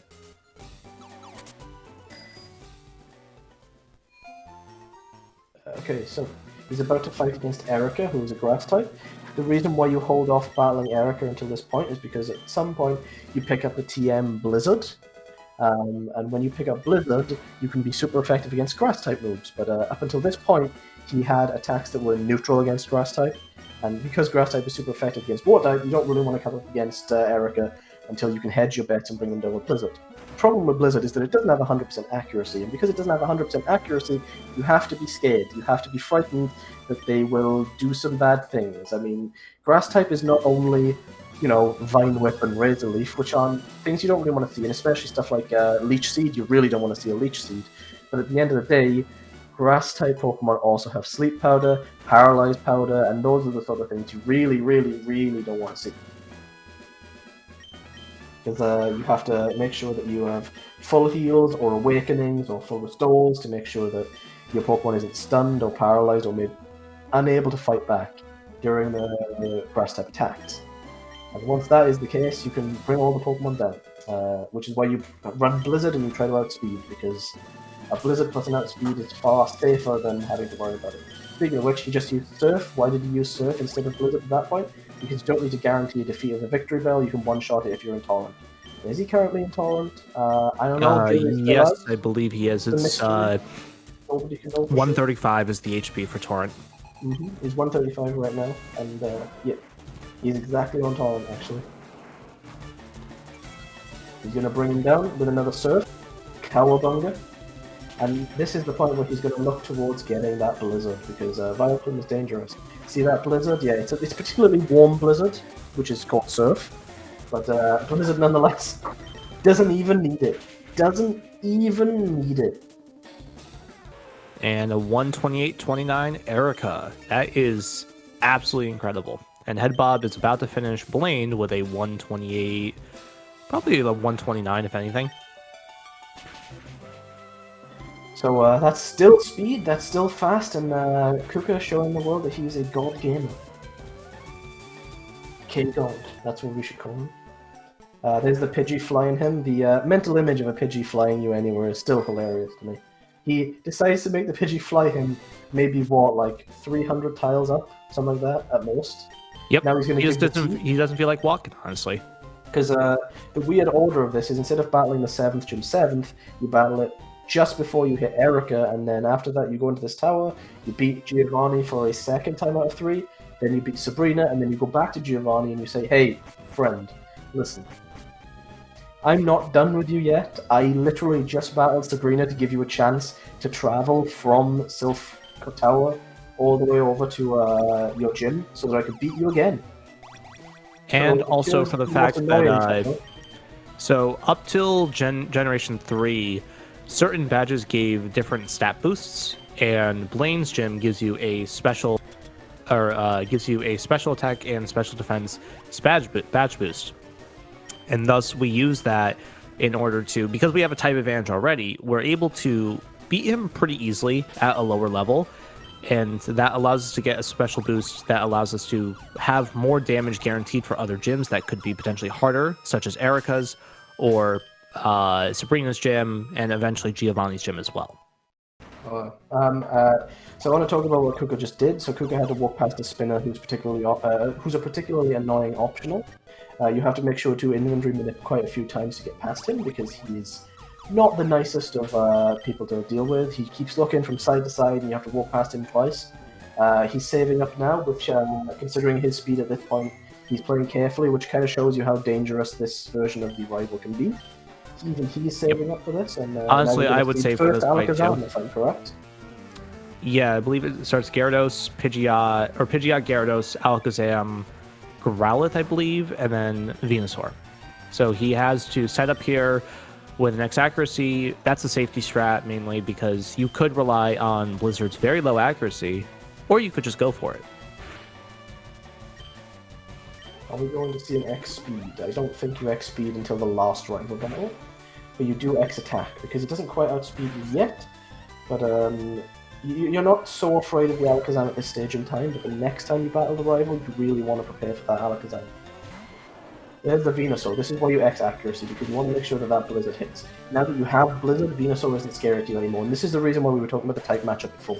We were talking about how Charizard and Venusaur are not as good as Blastoise, and the reason for that in this case is because Blastoise can learn Bite, Blizzard, and 2 Water-type moves. When Blastoise is in Torrent, the 2 Water-type moves are really powerful, but against Psychic-type, Bite is amazing, and against anything else, against Grass-type, against the other negative matchups, you will lean towards using Blizzard to bring them down. I say lean towards because Kukker has only used it on the Venusaur so far and didn't even look at it for Erica. Didn't even need it. So, yeah, he basically just didn't teach Blizzard at that point. Yeah. So essentially, what we're doing at this point is you want to look at the type matchup moves. Bite and the Water-type moves. You will usually use the Water-type attacks for most encounters, which is why you have 2 of them. You have Water Pulse and you have Surf. Surf because you need it to get from A to B, and Water Pulse because PP on Surf isn't quite enough, and also Water Pulse is a pretty nice attack. Once you have both of those, you don't really ever need to go to any Pokemon centers to make sure you restore your PP. You just use the items you find on the way, and you can save a lot of time. And Headbob has destroyed the Victory Bell without No any victory issue for that whatsoever. Victory Bell. And then Tangela will hopefully just click Ingrain. Never mind, he gets a crit and easily just defeats it. Yep, perfect. Absolutely. And Vileplume, I think, just has to land a blue. Yep, just has to land it. Misses. Misses. Game of misses. Misses. He didn't 2 get in a tangled row. up on the Tangela, but this Vileplume might throw it to be Okay, quite this is powerful. 2 turns of nothing. Oh, there we go. Finally There it is. It's over. The nightmare is over. Okay. It's super effective. Vileplume Some is down. very, very good luck for Headbob. Team Rocket and bad luck as Grunt well. is down, the most dangerous opponent for Kukker to fight. And now he can unlock the door and go in to fight the last version of Giovanni before, Giovanni's part-time job as a gym leader. Oh, we don't know that. We don't know that. It could be his full-time job. I don't know. Yeah, we don't know what kind of job he has. We just know Listen, that this is the last time we face him right now. He's got a family of grunts to feed. He needs to work 2 jobs. So, there's the Nidorino. It's Nidodowno. It's been brought down already. And Headbob is now going to give the T to the guards. That's going to be nice. LeafGreen has been brought down, but LeafGreen isn't the scary part of this fight. The scary part is the Kangaskhan and the Mega Punch. If he gets crit by the Mega Punch, that's the last thing you'll ever see. But hopefully that's not what's going to happen. He's going to surf. His Kangaskhan going to be brought down. He gets the range. Kangaskhan is down before it even has a chance to look for a Mega Punch. And Kukker is officially through Silphco completely. I believe now he's going to be going to face Sabrina, right? Yes, this is the point where you battle Sabrina. You go Giovanni, Sabrina, Giovanni. So you go, you do this, then you fly back. Just making sure I remember exactly. You go up against Sabrina, so you have that badge. Then you go battle Giovanni, and then after that Giovanni battle, it's Rival, then Victory Road, then you fight the Elite Four. And I think Wanley has a good point in chat as well, but who knows? The ways of Wanley are wise. Exactly. Honestly, I would also save for Sabrina here. So saving for Sabrina wouldn't be bad. And Headbob right now is teleporting into the world. He's teleported into Odd's box. He's literally teleporting into Sabrina's gym right now. He's decided to say screw Silphco. Yeah, I mean, listen, it's not our job to do that. Oh, look at that tech. Look, isn't that beautiful? That comes from the administrators over at SpeedGaming to bring us the beautiful, bigger screens. To thank you, SpeedGaming really gods, for this this new layout. Appreciate it. Remember to thank the mods and then get angry at each other for swearing in the stream. So yeah, there's the Kadabra brought down. The funny thing about the Sabrina battle is because every single psychic is far enough away from you, you don't need to battle anybody but Sabrina in Sabrina's gym. You just need to know the portals. And because this is a speedrun, you will have memorized the portals before you get to this point, and you will just skip everything and go straight to Sabrina, bring Sabrina down pretty sharpish, and then it's straight to June. And Blastoise actually just on Kukker's side, he got hit by a future sight, but that gave him more of an opportunity to get Torrent, which is really nice for when he continues to level up. I mean, some might even say that he predicted it. Future sight predicted. That is true, you know. Sometimes chat may have predicted what happens exactly. So, and I think that Headbob just got through the Pidgeot. He's on the Blizzard, or the Venusaur, not the Blizzard. He's onto the Blizzard. Well, he does hit the Blizzard, so he is on the Blizzard. He's going to bring down his rival's Venusaur, and he's going to just keep on chugging on. Level 45, he's going to fight against the rest of the team. Gyarados, not a big threat. You can easily bring down the Gyarados. Intimidate. I believe it still has Dragon Rage, right? Yes, Dragon Rage is kind of scary, but as long as you hit the range on this and just knock him out, he's done. So this is the Giovanni gym. If you look at it on Kukker's stream, what you'll see is that it's very similar to the Silphco and all the other different arrow areas. He's going to battle against this guy. He's going to go up this arrow and he's going to talk to Black Belt's Takashi. The reason why he talks to them is because it's faster. If you just walk up, you have to go around. So he's going to skip that by initiating the battle himself from the side in order to make it so that he can skip when the Black Belt wants to initiate the battle themselves and save a little bit of time in the future. That's just part of the routing. That's a bit of interesting work. Headbob is going to leave the rival battle, which means he's only going to have to battle one more grunt now before he gets in to battle the Rocket leader. The Guardian is going to talk to him from the side. Again, a bit of routing, a bit of time saving by initiating the conversation.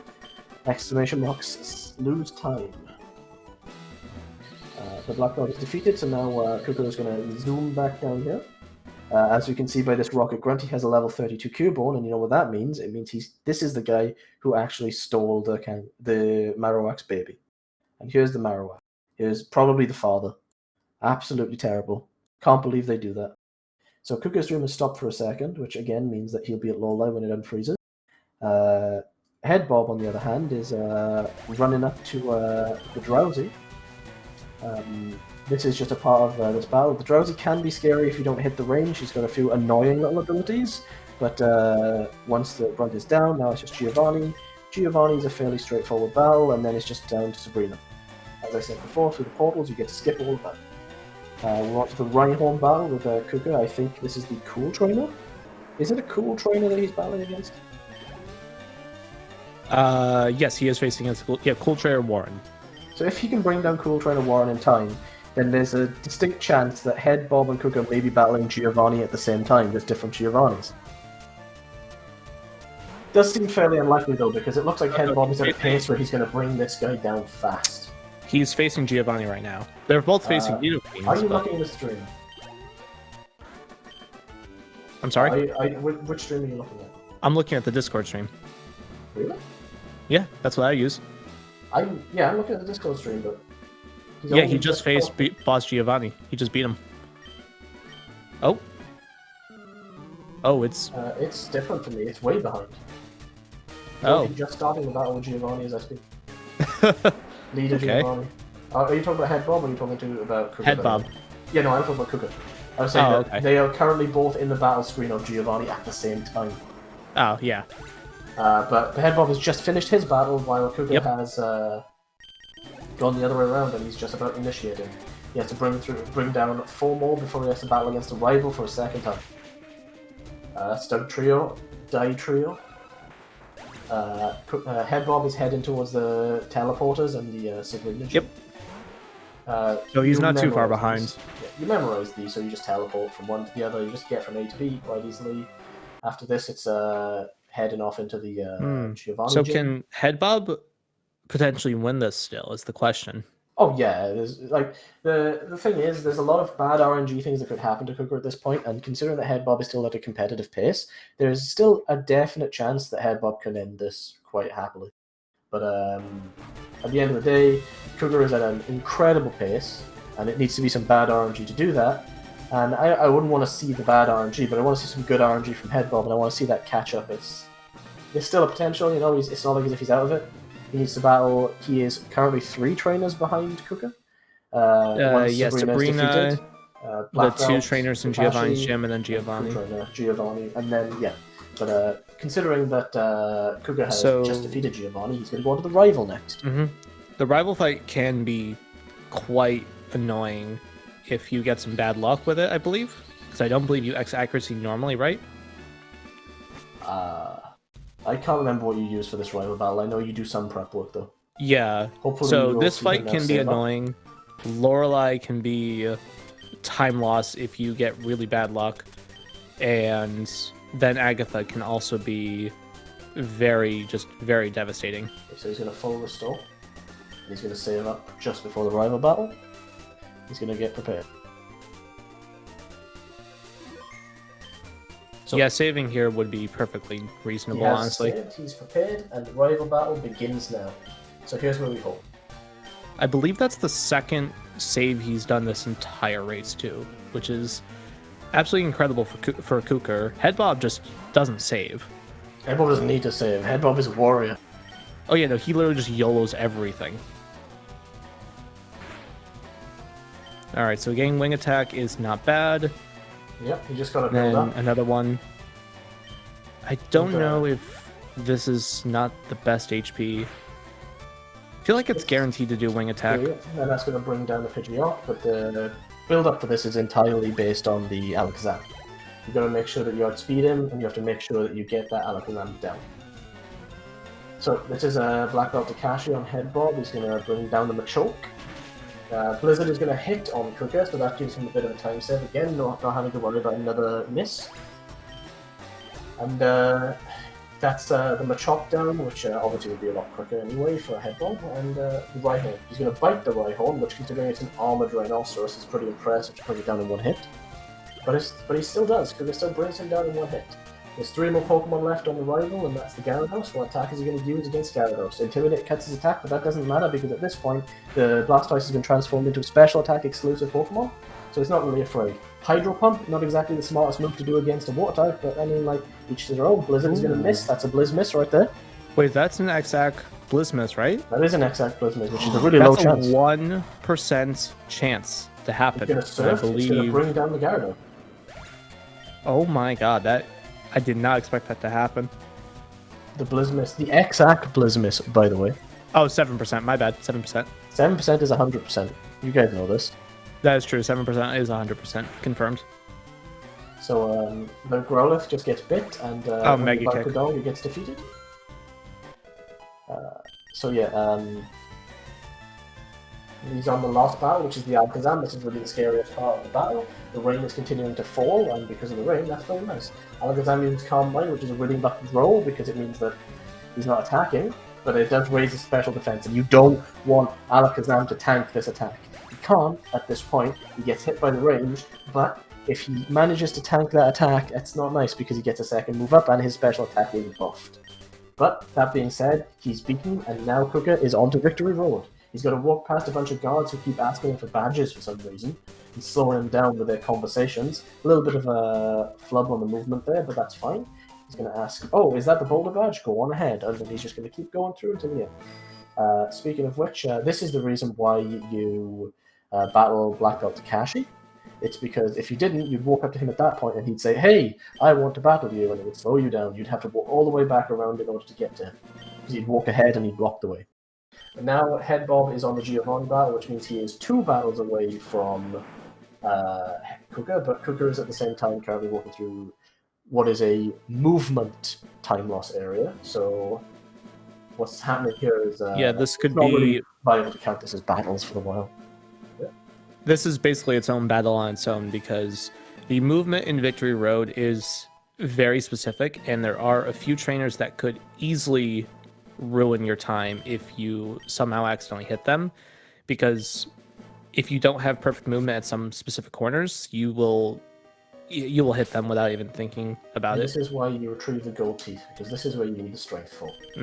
And I guess Kukker wanted to try to save for this because he didn't think that he would remember the puzzle at all. But, you know, so this we'll is see where what happens. You say goodbye to Water Pulse and you add strength instead, and you learn strength. So once you have strength here, you can push this boulder and make sure that you can do stuff. You activate your Super Repel, because the last thing you want is to have to deal with Pokemon randomly battling you in the middle of the Victory Road. Because, again, any cave encounter is just time loss. Rhyhorn has been dropped by Headbob, dropped him like a rock, and he's dropped Giovanni like a stone too. That's what you get for being a ground-type trainer against a Blastoise. Which means that now he's going to gear up. Hopefully he's going to save, because I really... my heart can't deal with the fact that I drank an entire cup of coffee and Headbob doesn't save for the rival battle. That's terrifying. Right now I'm on a full cup of coffee as well, and I just want to see Headbob save for once because he needs to. And he needs to make sure that he can actually get through this race efficiently and quickly, but also safely, because I believe in Headbob. So we just see Kukker going through some nice clean movements. Repel's effect is worn off. Oh, yep, you want to still have that repel up. Last thing you want is for those that 1% encounter from those few tiles of no repel. HP is restored to full. Headbob. Headbob is actually healing for rival, but he did not save. He did not save. He didn't save. He literally just wants to... Chat. He didn't save. What's going on? Oh, wait, he did save? Did he save? He didn't I save. guess I missed that or something. Listen, I'm allowed to lie. I'm also allowed to lie. Okay, I'm allowed to be wrong. But yeah, he's going to push that down, and he's going to drop down. Kukker is going to basically get to essentially the last part of this effect. He's going to activate strength, and he's going to push into like basically the last switch. You're going to push with a bicycle, which I don't know how safe it is to start pushing boulders while also riding a bicycle, but you know, it saves time, so that's really all that matters at this point in time. And again, you push the thing onto the switch, and I think that may be the last switch. He climbs up the stairs, he goes around, and then he's out of Victory Road. Repel's effect, whoa! Repel's effect wears off in the seconds in which it's punished, yeah. Yep, so punished. This is where Headbob gains a little bit of grounds, even just the smallest amount, which is quite nice for him. Gives him an extra 5-10 seconds. And now we go up to Victory Road, and this is the point where you have to say, game, this is Kukker, so don't give him Blizzard. Don't give him Hail. I keep calling it Blizzard. Don't give him Hail. Iron, right? Iron Dre? Yeah. Iron Dre is the one who has Iron Dre plus luck, please. Hail, except for during this race. So these 2 rounds that Iron Grey has been in so far have been hails. Yes. So basically, in Lorelei's gym, there is a dugong that can use hail, and it can last for 5 turns. The thing is that hail, it will literally keep going at the end of the turn and slow you down by about 3 to 5 seconds per turn. So if you get hailless, you save about 20 to 30 seconds just from just 5 turns of no hail, which is absolutely incredible because you have to set up on this dugong. And now we're just hoping that dugong and we get hail. Okay, so we didn't get Iron's Luck, unfortunately, but maybe Headbob will get Iron's Luck. Yeah, you're not listening. He said he was Kukker. He's had great RNG up until this point, and then Lorelei That is true. He has to get some bad luck. Yeah, I gotta pay him back. So there we go, there's the rival fight done, which means Headbob is 1 victory road away from Kukker. If he has some very clean movements, I noticed that Kukker's movements in Victory Road weren't as clean as they could have necessarily been. So, in an ideal world, he will actually, like, Headbob may actually be able to save some time here and actually catch up a little. Yeah, I think that Kukker kind of realized what time he was on for a pace and probably got a little bit nervous about, like, just doing well. So he probably lost a little bit of time for that, which is expected. Honestly. Although that being said, what time is he on relative to his PBs? What is his current Lorelei PB? I have no idea, but Q-Paul's blessed us with the 152.05 is race world record Lorelei, but Kukker. So he is, I think, a lot faster than that, actually. I think he literally could PB this. Oh, 151.37. Something. Odden he missed the Brock range, string shot spam from a bug catcher, died on Misty, got teleported back to Pallet Town, and then he, what's it called? Died on the rival twice. So and then died on the rival twice after being Misty. It was a really tough one. It was incredibly horrible to watch. And yes, also forgot the candy at Misty.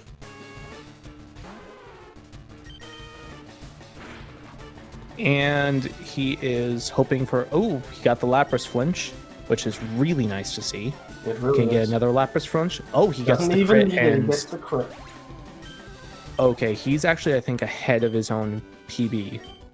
It must be nice to have RNG on your side like this. He is 18 seconds ahead of his own current PB of 2:02.12, which is beautiful. That's just beautiful. That's crazy. Oh my god.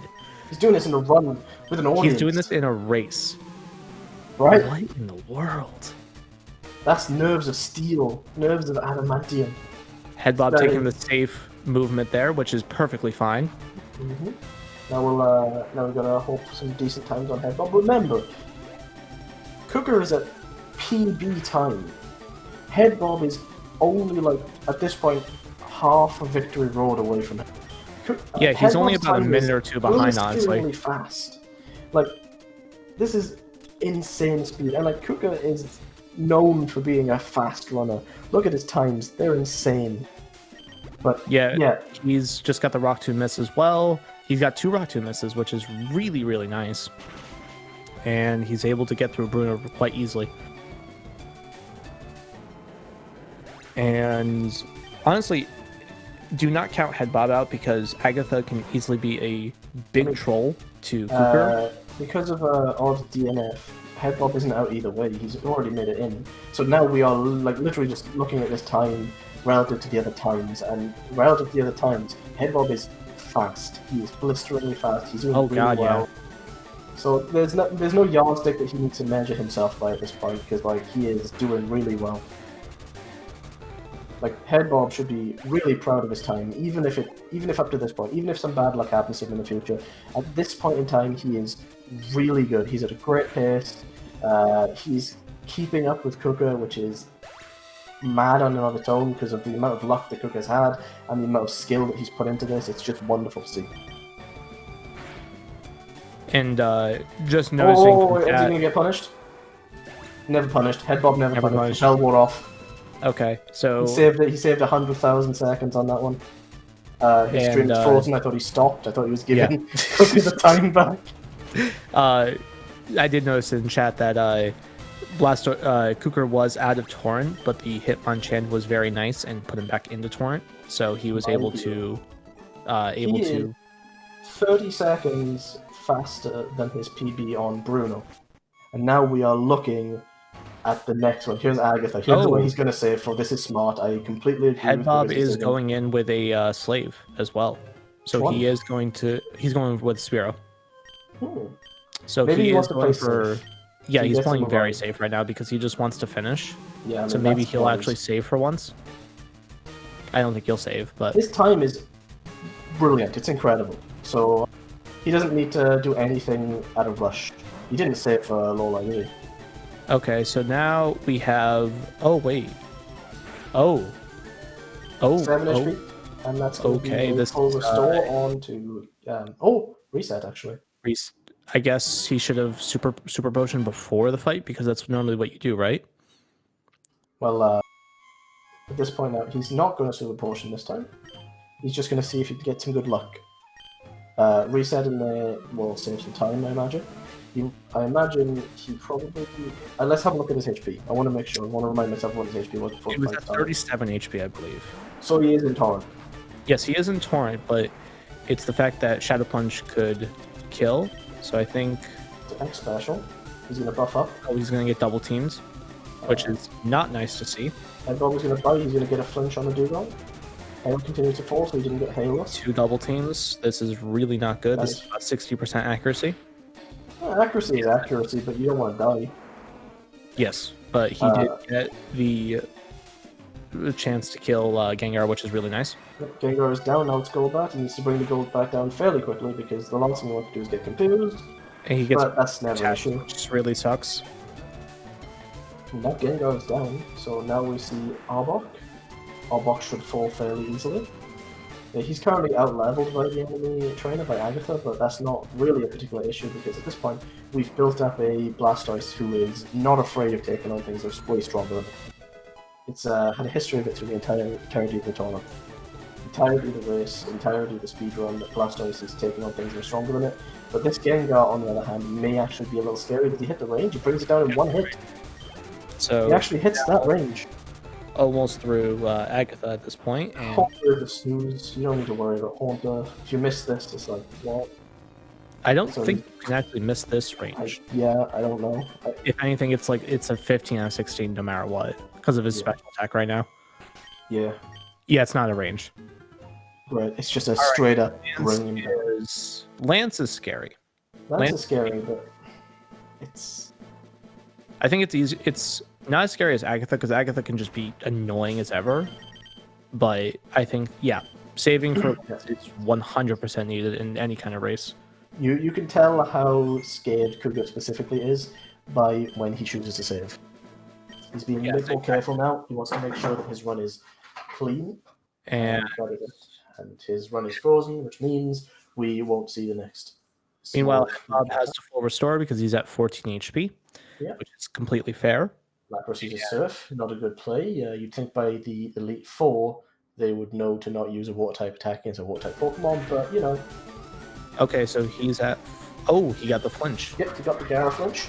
Okay, that's really good. Full restore and bring himself back up to full, which is 169 HP. Nice. So next, we're going to see...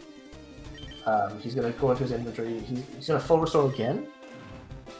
I think he's going to wait out the... he got Hyper Beamed. You got a full restore after a Hyper Beam because it's a dangerous range. It's scary. But the Gyarados is now going to bite, and now he's just going to buff himself up to make sure he can take down the rest of Lance's team quite easily. That's a Dragon Rage. You don't really like to see the Dragon Rage compared to Bite. Bite is nice, the Dragon Rage is not. Gyarados is frozen! Wait. Oh my god. And then it was unfrozen.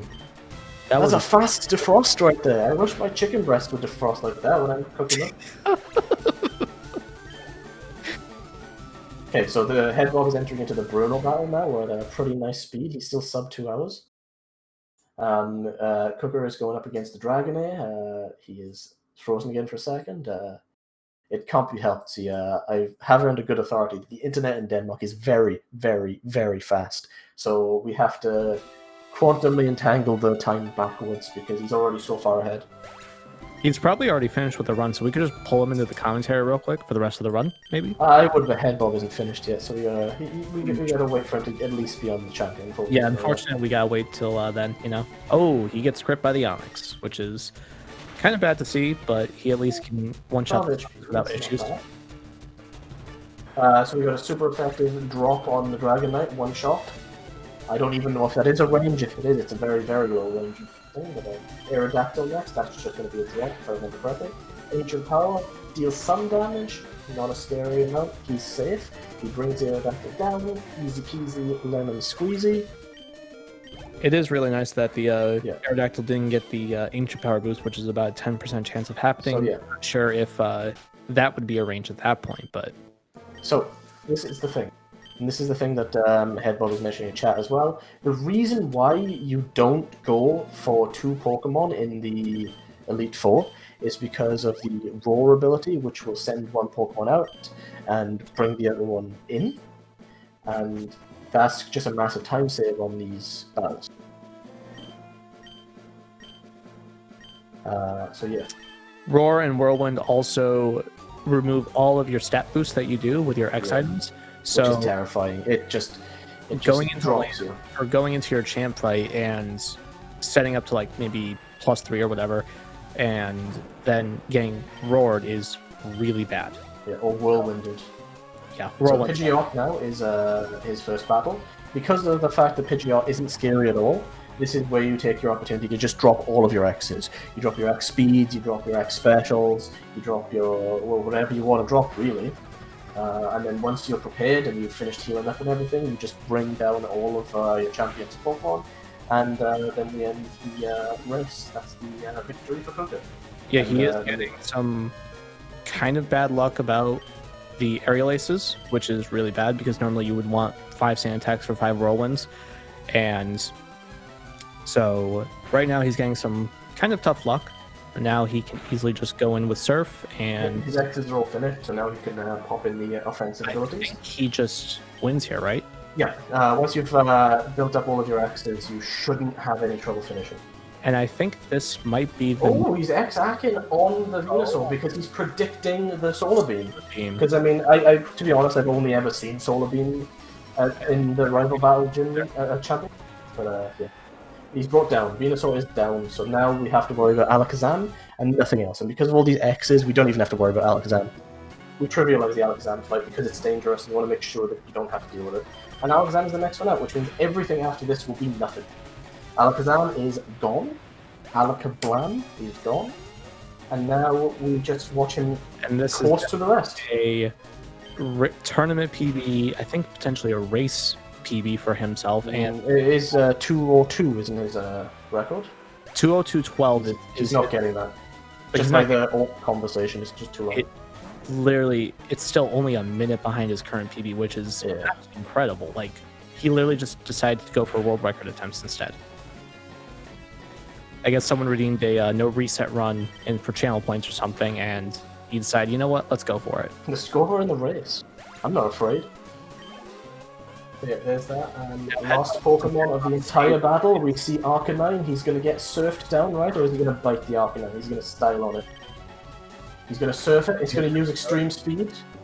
If that was odds, Squirtle, it wouldn't have mattered. He'd still get that stab in. Oh. And Arcanine is brought down. He gets brought down, and then Headbob is on the champion. No, he's on Lance. What did it say champion? Yep. He's on Lance. He's saved, right? Yeah, he just saved on Lance. He's preparing for this and then the last battle. So 2 battles off, and we wait for Orc, and when the timer finishes, I can check that off with a Kukker at a ridiculously, blisteringly fast pace. 2:03.46, I believe, is going to be the time, roughly. Which is... This is incredible. Kukker literally just said, you know what? Who needs to go for a race PB? I'll just go for a regular PB attempt. Yeah, exactly. And he almost got it too. Okay, well now we just sit here and wait for that timer to stop, and then I can click done, and we can start bringing in Odd and Kukker for the interview.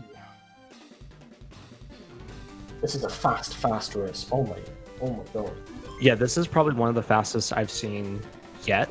Oh, There's Blastoise, and there's another part of the time saving where you only have one Pokemon because it has to count for each of them. Headbob just got crit by the Gyarados, but he has to Yes. recharge, which is giving him a free turn to set up. You never not heal on the Gyarados, And I'm that's a pretty sure. 203.40 by Yeah. Kukker TM. Congratulations, Kukker, for a 203.40. That's... Oh my god. Okay, so we've got done. I think that means that the bot will start inviting players in for interviews, so if people are ready to come in for interviews, feel free. Elite Form Lance brings out the Dragonair, and now he shoots the Blizzard. That's a Blizzmiz. That's a Thunderwave. He's paralyzed for its hubris of trying to hit a Blizzard. And Odden, of course, if you want to come in too, feel free to. We would love to have you come on in here. So we're just waiting on that. There's the Blizzard. It's going to bring Dragonair down. Dragonair is going to be gone. Yeah, this is literally 2 minutes off of the world record right now. 2 minutes. That's it. So, yeah. Wait, did you say 2 minutes off the world record? Yeah, the current world record is 140. That's actually just insane. Well, hello there, Champion Kukker. Hi. Hello. So, at what point during that race did you think this isn't a race anymore? This is a PB attempt. I mean, I was pretty certain from the get-go that this would be the only round I had a chance to try and beat my previous race world record. So that's basically just what I did. You went fast. You were so fast in this run. Hello, Odd. How's it going? Hi. I gotta say, I gotta talk about the amount of respect that I have for the fact that you got sent all the way back to Mom and you still ran back. That's admirable right there. So much respect for that, honestly. Just being able to be like, you know what? Let's just keep going. And then deciding that, okay, this is stupid after dying twice to Rival. It was 3 times to Rival. Sorry, 3 times. 3 times? Oh, well, I mean, that speaks for itself, doesn't it? And I mean, it's hard to sort of maintain composure when you have to face bad luck like that and some really big setbacks. It can really push you. And, to maintain your cool enough to not DNF even after being sent back to Mom, that was already sort of admirable enough. I nearly pulled my headset out. Okay, yeah. How did you feel about the run? Me? Yes, both of you. Kukker first then. Okay. Felt pretty good. I think my movement got pretty sloppy, honestly, later on, but I think my main mistake was that I forgot to heal before lands, and I didn't get punished for it. I think that's like my main mistake I did throughout the run, because I didn't save a lot, but I also had revive for most of the stuff, and like if I didn't get range on Onyx, I would have potion because I had 2 potions and all these kind of things. So it's not like I risked a lot. I just risked a lot of 1 in 16s early game. We're now seeing in the race itself that Headbob has just brought down the Pidgeot, which means he's going to start to bring in the abilities. He's going to do the same thing. Every single time the first turn for Venusaur is going to bring out that Sunlight, so you get 1 free round to bring the Venusaur down. Odd, how did you feel about basically being chosen for this round's bad RNG tornado? It's fine, to be honest. I didn't expect to get better than like a 213 anyway, and Headbob is getting sub 210 here, so I would have qualified anyway. So honestly, yeah. In real life time sake, to be honest. In the race between you and Headbob in the last round was really impressive already, and you both set some really good times. And in this one, Headbob managed to go for 207, and until the bad RNG did set in for you, you was keeping pace with everybody, and it was going really well. So at the end of the day, I had terrible RNG all throughout. I missed my Sandshrew range, I missed my Brock range, I didn't get Torrent from either Caterpie on the first battle, and then I got a 1% encounter after finding my Pidgey, and then I get 3 encounters in Mud Moon. One of them was a 1% encounter, so like it was a terrible run, and then I forgot to rare candy. I only rare candied once. Who does that? I don't know. So that was my bad. But I had revive, so I was like, oh, I don't have to save for Misty. I had revive, and I get killed through my revive. So, and then I get back to the rival, and I died 3 times from missing my Mega Kicks. I missed 4 or 5 Mega Kicks at rival. Didn't hit any. So That being that was said, my though, race. From your previous round and this round, your tournament performance has skyrocketed in quality from, as time has gone on, and you're still relatively a newer runner to this game. So, I mean, you can still, you've still got a lot of way to go, and you've still got a lot of improvement. So, even with the bad RNG, you're doing incredibly well. And Headbob is about to have Not quite done, but mid, somewhat high 209, which is incredible for this race right now.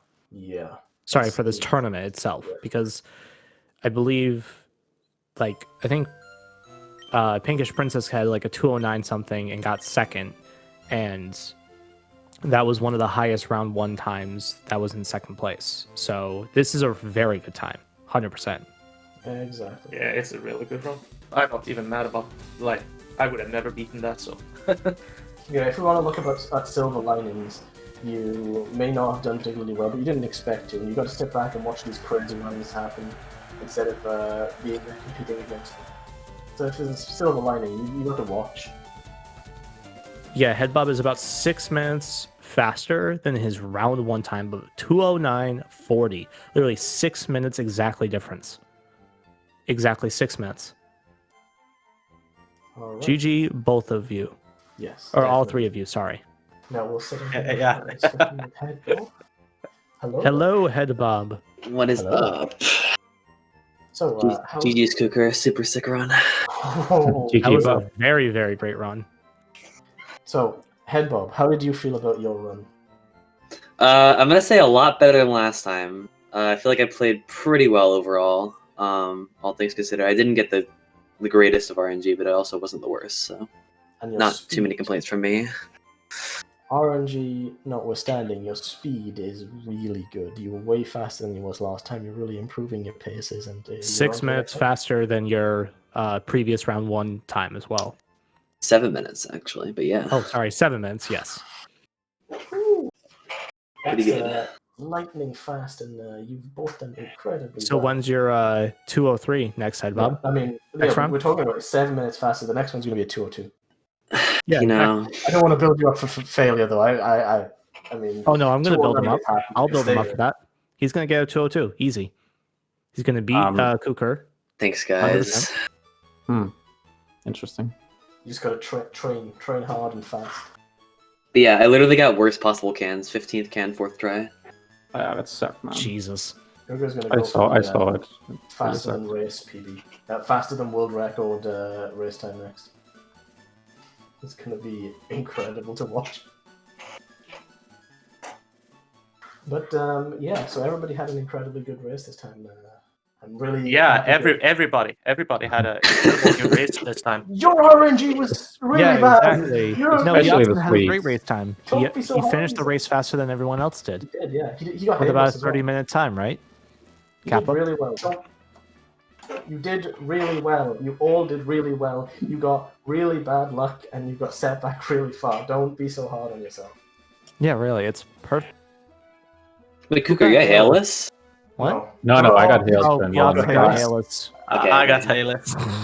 But I got bite flinch and I got bite crit on Lapras. Yeah, that was cool. Yeah, that was sexy. So I I did get, hit like- Lapras into heal range through the citrus berry. I've never had that happen before. Yeah, it can happen, but it's like almost to 1/16th, I think. For that to happen, like 2 high roll, max rolls or something. But like my Lorelei split was so bad up until I got to Cloister, basically, because I had like an encounter on Victory Road, and I missed the Blizzard on Victory Road Rival and got Rain Dance, which is kind of slow. Yeah, So, but just having that Lapras just saves so much time. right. My special defense was so low that I was prioritizing Ice Beam and Circle or Body Slam. I thought that was like Oh. crazy. Oh wow, that's kind of Yeah, it's I was kind of noting- good though. I was Yeah, noting for that in the sure. very Alright. beginning that your special defense was very low, and that could potentially cause some problems. And Kukker's was fine enough where he could still get hit by Onyx decently well in the beginning. So And you're both through, so I'm very excited to see what happens with you in the next round. I cannot wait for round 3. Blistering speeds. I think I might be in pot 1 if I had to guess.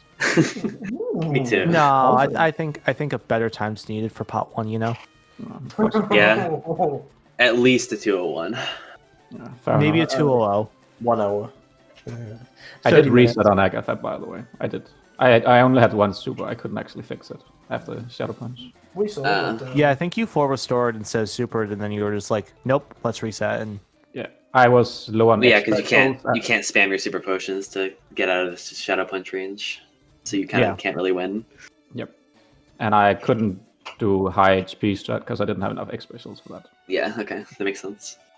Having the foresight of knowing that you have to reset instead of using super potions is one thing that is really useful to save your time when you're doing these runs.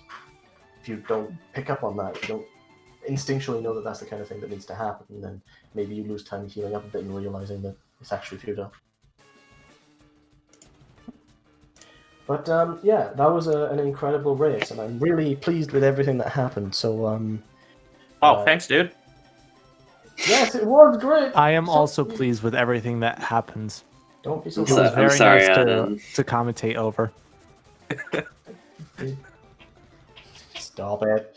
Okay, but I'm really pleased with how everything sort of with the 203, with the 209, the really fast speeds. Bit of a shame about what happened with Odden, but the race overall didn't end up. The race ended up very entertaining. It ended up really well. I don't want to be mean to Odd. I just keep accidentally saying. Oh that. no! Well, here's the thing. I said beforehand that I would roast Headbob, but I couldn't because he had such a good time. So maybe in round 3 I can roast him a little bit. I mean, my execution wasn't perfect. I bonked a lot, but you know. Headbob, you're insulting yourself more than I'm willing to let you. Okay. So I feel like this is a good time to wrap up because everybody's finished their races and there's not really that much left to talk about unless there's anything else that anybody in chat would like me to ask. And the next race will be a very, very special one. It is Anan versus Pokeguy versus Viroda on SpeedGaming 3 at 2 p.m. And this is going to be 2 literal top runners in Viroda, all competing. It's going to be absolutely incredible to watch. Please make sure that you are here for it. What was To even just- Pokeguy, Viroda, and Anan. yes, Banana. phone. But All anyways, right. yeah, SpeedGaming 3 at 2 o'clock Eastern time or 11 p.m. Pacific time or 7 p.m. GMT. No, sorry, 6 p.m. GMT.